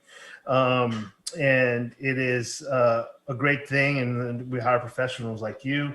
But we have just come off a place where I think the board had kept at arm's distance from staff, and it didn't give us the visibility that we needed to do that, because we were relying on the chief. And right now, that the way that this is written on the top of page 17, they should follow the chain of command and direct community inquiries to their immediate supervisor. I understand that, and I understand the chain of command, and I totally appreciate that for 99.9% of the things that are happening. But what we've learned in this past year or so, that 0.1% matters. And I would love to see how we could address that. Finally, on slide 27, the limitation of debate. You're limiting us. There's a section in here about everybody speaks as a board member before you comment on it again. I'm down with that. I respect my board members. But I'm already at 4.5 minutes of time here, and you're only giving me 5 minutes to comment on something. And sometimes I may need a little bit more on that, at the chagrin of the rest of my board members. Are like, this guy talks too much, he should shut up. So those are the early comments I have. I would love to dive deeper into this. I think, again, the majority of it is, standard, awesome, adopted best industry practices. So thank you, Chief Kaminsky, Cahill, and Ross, for creating this original piece. Well put, Board Member Oro. Yeah, I do think we do need to have a discussion about how we communicate on issues with media.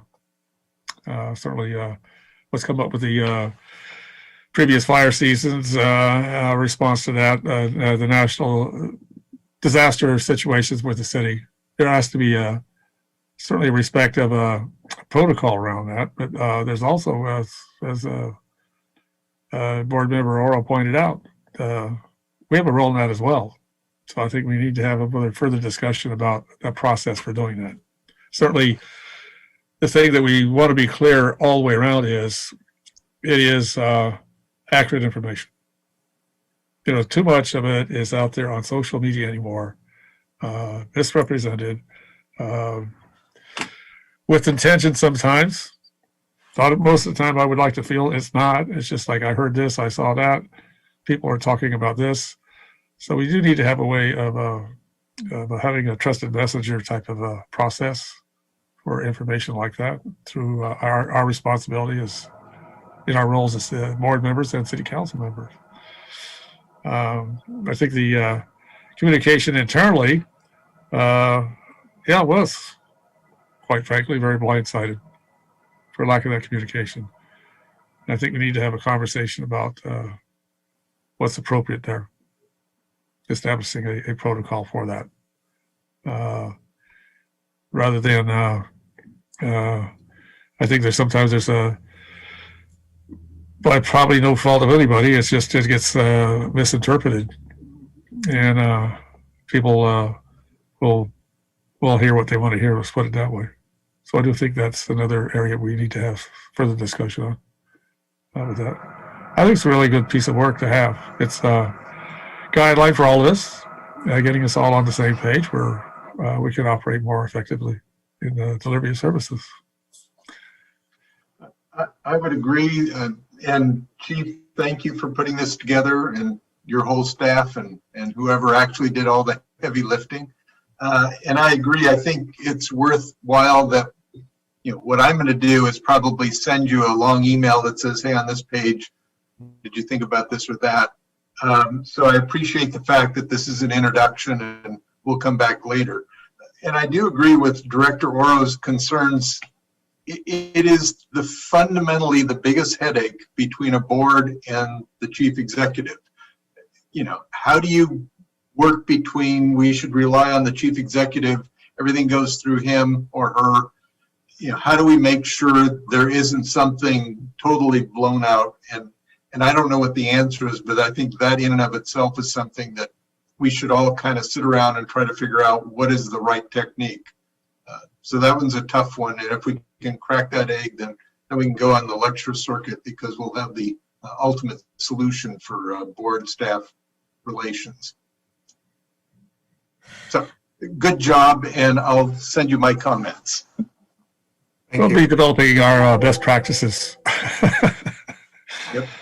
Yeah, and I'll be sure. I'll do my little headline on it as well. I think it's well put together. Pierre, your sound's muted. Can't hear you. Closer to your mic. Close to your mic. Can you hear me now? Yeah, better. Yeah, but you're muffled. So I'm muffled. Trying to fix that earlier. No, your voice is very low. They're breaking up. All Sorry. I'll say my comment. I'm a good report. I generally agree with the comments that have already come out, specifically regarding communication, because our biggest concern, our biggest issue, our biggest need for wanting, or our biggest reason for wanting more trainings is to figure out how to talk to staff. I don't believe the policy manual says that we can't. I read it as talk to them, advise them that they should go through the regular channels. That doesn't mean that if they don't feel comfortable doing so, they can't come to the board. Absolutely. But I think that's what we as a board need more work on, because, you learn from your past experiences, and there was virtually no communication between us, the board, and any of the staff until things got too bad. And that's the wrong time to communicate with one another. And I've always, Chief, I know you're the same. Relationship building is always huge for me, and as I know it is for you. And that comes with communication and talking to each other on a regular basis. But also not overdoing it, right? It's the fine line, the balancing act that we need to do. I think there's some things missing, but I want to think about it more in terms of what those things are that are missing from the policy manual. I think something that would be helpful is Board of Directors Policy and Procedures Manual, maybe like including the chief's roles and responsibilities. I mean, I don't know. Honestly, I need to digest it a little bit more, because what I'm thinking of is the chief's responsibilities in the same manner that the board's is listed out, and not in the same manner as, you know, like a job description, which we all have, and copies of the contract. So me, like board member Joseph, am going to email you my comments. I just wanted to think about that a little bit more, what I think is missing from there. And then it's probably going to have to come back to the rest of the board to see if they agree that things are missing or not. So, Right. But thank you so much to you and your staff for making this happen. Thank you. And I'm Yeah. so looking forward to these trainings.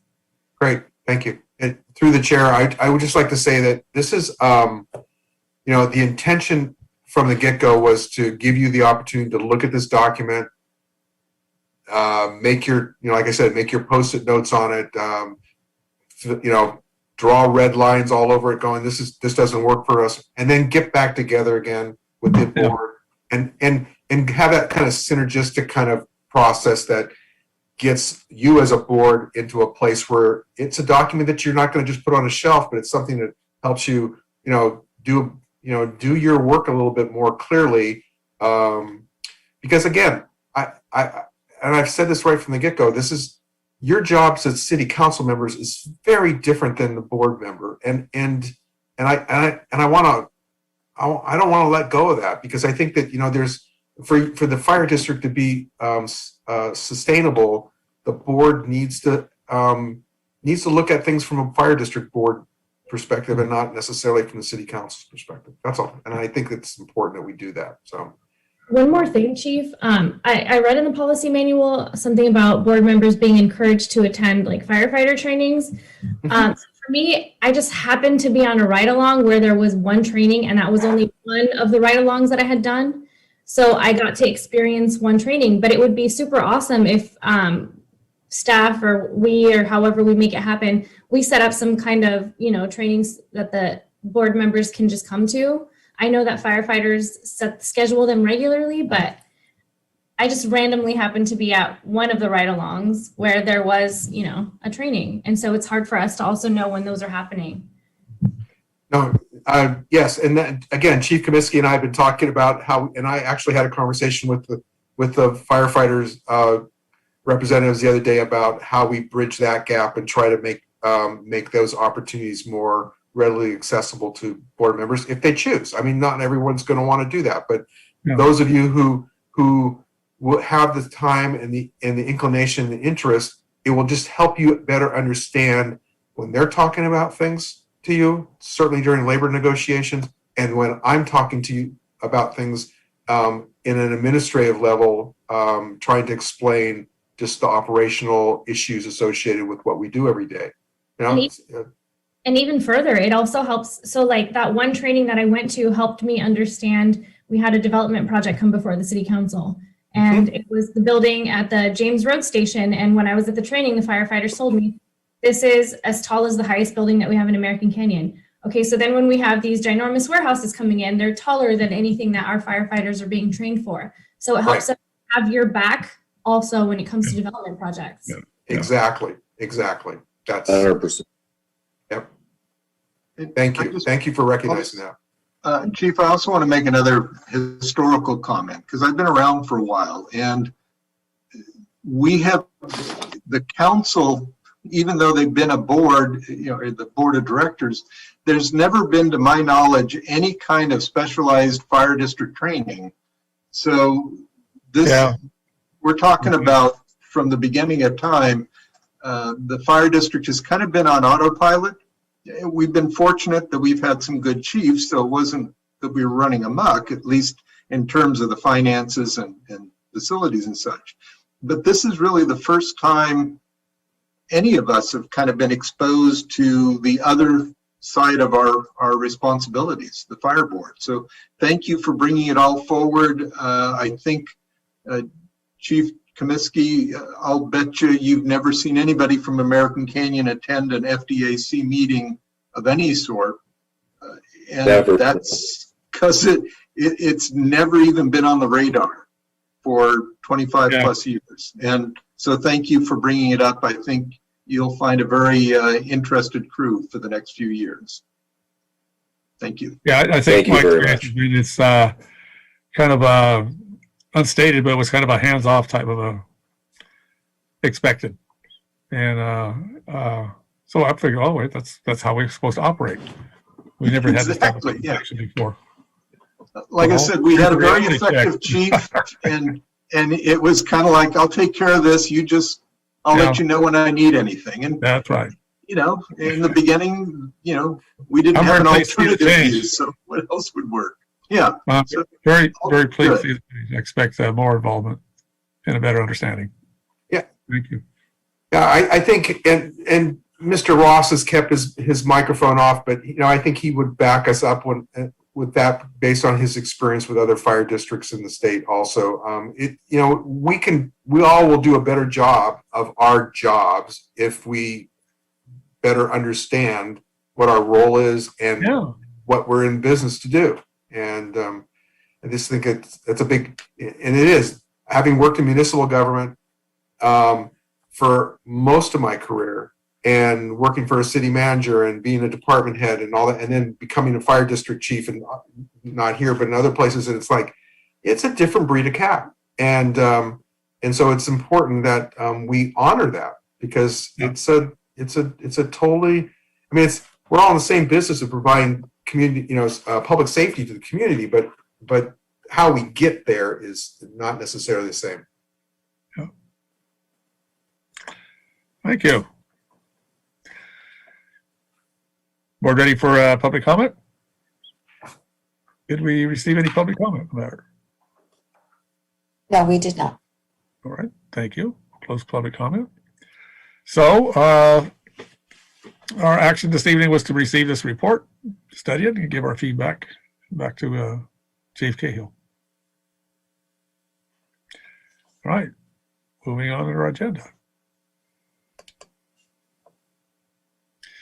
We're now at Fire Chief oral reports. I'll try to be quick here. I know folks have, this has been a long meeting for all of us. I have several items I'd like to share with you. The first off is, and it's kind of a follow-up to a conversation I had with Chairman Garcia this afternoon. We're scheduled for the second shot clinic at Holy Family Church on the 7th of April. An email, this is again to pass to folks that you have been in communications with. We're doing our best to make sure this information gets out to the public in the community, but they should have received, if you had gotten the first shot there 3.5 weeks ago or 4 weeks ago, an email should have been sent out to all the individuals who received their first shot. And if they don't, and if they haven't received that email from the state or the county, they can call 707-253-4540. Again, that's 707-253-4540. That's now Napa County Public Health Department, and they will connect you with the registration folks to get you on the list for the April 7th second shot clinic.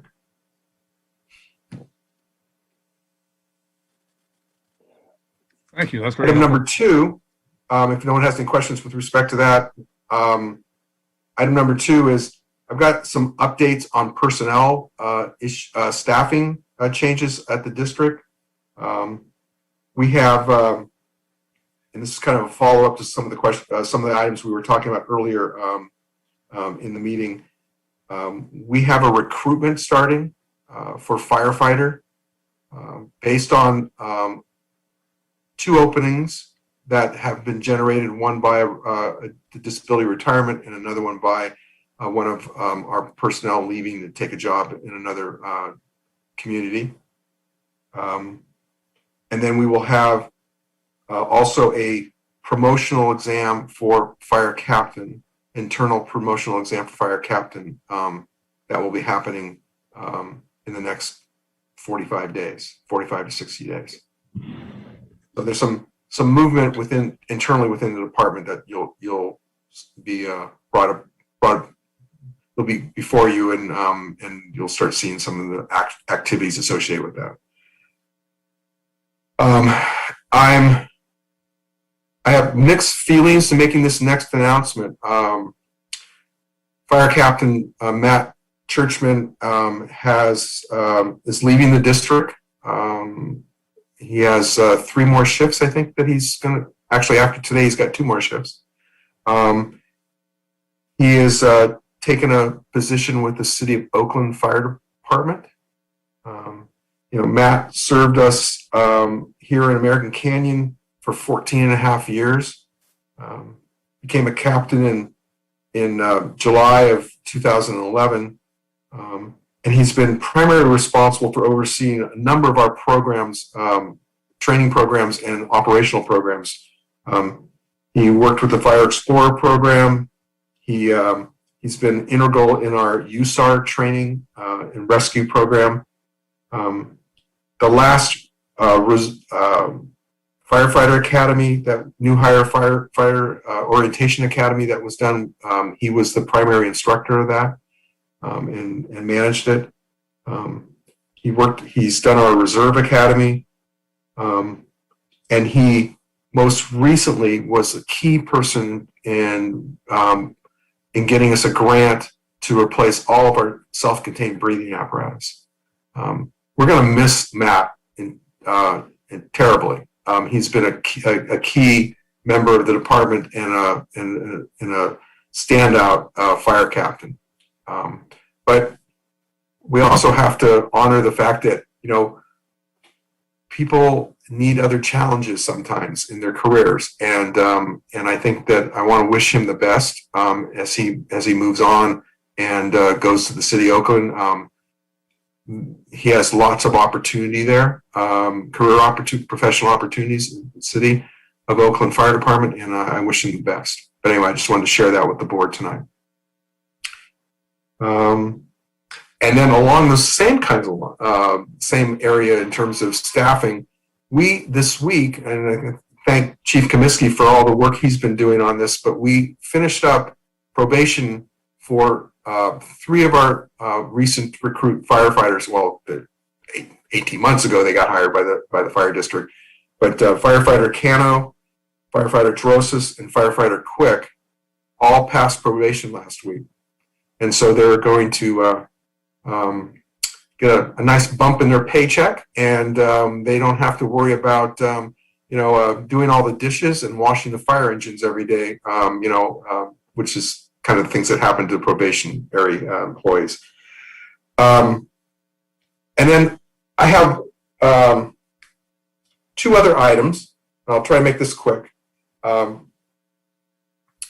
would like the board to consider, or at least think about, that an idea that I came up with that over the course of the last week or so in preparing this board agenda with Martha, is that I would wonder what the board would think about if we went to a separate night of fire district board meetings instead of trying to collaborate with the city agendas, and have a one board meeting a month on a different night than the city council meeting. And I ask you this because, first of all, most fire districts the size of American Canyon only meet once a month. Okay, and in the case here, I feel like and again, maybe this is my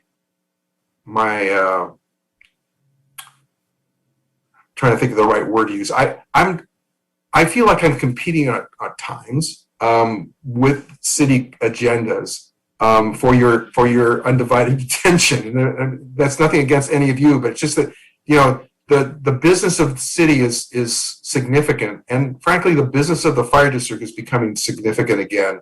I really think the fact that we had the amount of time and energy that we got tonight would work to the advantage of the fire district if we would be able to maybe look at doing business a little differently. Anyway, so I'd like you to at least consider thinking about that, and if the chair and the board feels it's something to at least talk about, then I'd ask it to be agendized in the future for discussion. Are you saying that for months that don't have a fifth Tuesday, or would we just get rid of the fifth Tuesday and have like a third Thursday or something as the regular fire meeting?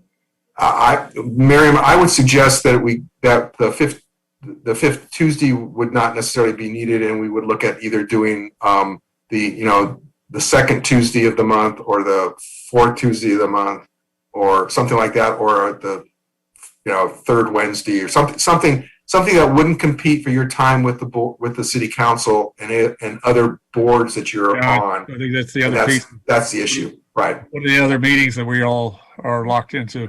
Right. No, I understand that. And this might not necessarily be something that will be able to take root, but So I think it's a fair request, and I just had to let you know I saw this coming. I just thought about it this morning that the chief is going to ask us to do a special fire district meeting. so you're clairvoyant. I'm supportive of the request. I think it should be wrapped up into what we talked about earlier in terms of tune up and alignment with city resources, right? Like all of that can come together, and that's how I would like to see it evolve, right? As we begin to, if we're going to think differently, we need to think differently holistically with that. Yeah. Thanks, David. I think that's a good idea. I really do. I appreciate that insight. Sounds like a good idea. Years ago, we set the fourth Tuesday as a council study session that we then never had. So theoretically, the fourth Tuesday is possible slot to think about. Whatever you do, don't get in the way of Mark's second Tuesdays. I'm letting you know. About second Tuesdays are taken up. But hey, just about any other night is going to be somebody's. So it's just like doing a Tuesday calendar thing, what day can we all land on? Yeah. But it's a good idea. It merits consideration. It does. We ought to be looking at it.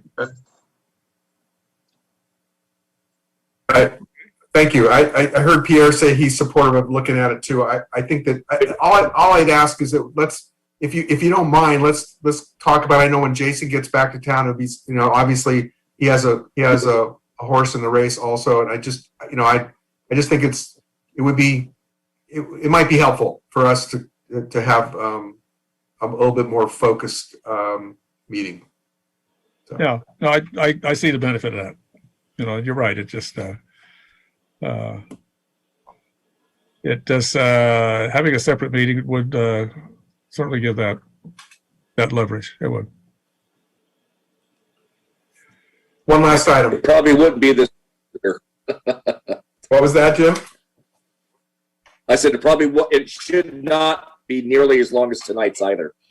No, I can assure you. Yeah, my experience in fire district board meetings in the past has been that they're usually like half an hour, 40 minutes max, and so we're done. So I realize that that's not the case here. Brevity is a very attractive thing to consider. One last item. Martha had a conversation with, and I think, David, I think it was with you with regards to the Form 700 and the electronic signatures and all those kinds of things. I just wanted to share with you that for convenience sake makes a whole bunch of sense, and there's just a financial piece attached to it that I just wanted to make sure everyone understood that to do that for the fire district we- again, it's one of those things where we can't piggyback on the city. We've got to do our own, and to do that, there's, it's like $1,000 to set it up, and then it's like $250 every year to okay. do it for the number of signatures that we do. We're only eight folks that, so I want to share that with you and think about it. Whether or not, I know it's from a convenience standpoint, it makes a whole bunch of sense, but we just don't, I don't know. It's not a lot of money, but it's just an additional item that we need to plan for and budget for. Okay, anything further? Okay. Chief? Well, hang on a second. Let me get back to my agenda here.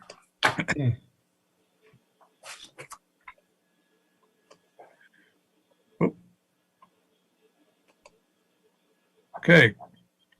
If there's nothing further for Chief Oral reports, Board of Directors for the Fire District, we have concluded our business for the evening. Thank you all very much. And some good reports this evening too. A lot of things to consider and to think about and moving forward. I'm liking the activity very much. That being said, we are adjourned. Thank you all. Thank you. It's a pleasure working for you all. Thank you very much. Have a good evening, folks. Finally meet you, Jim. Good night. Bye. Appreciate it. Good job, Martha.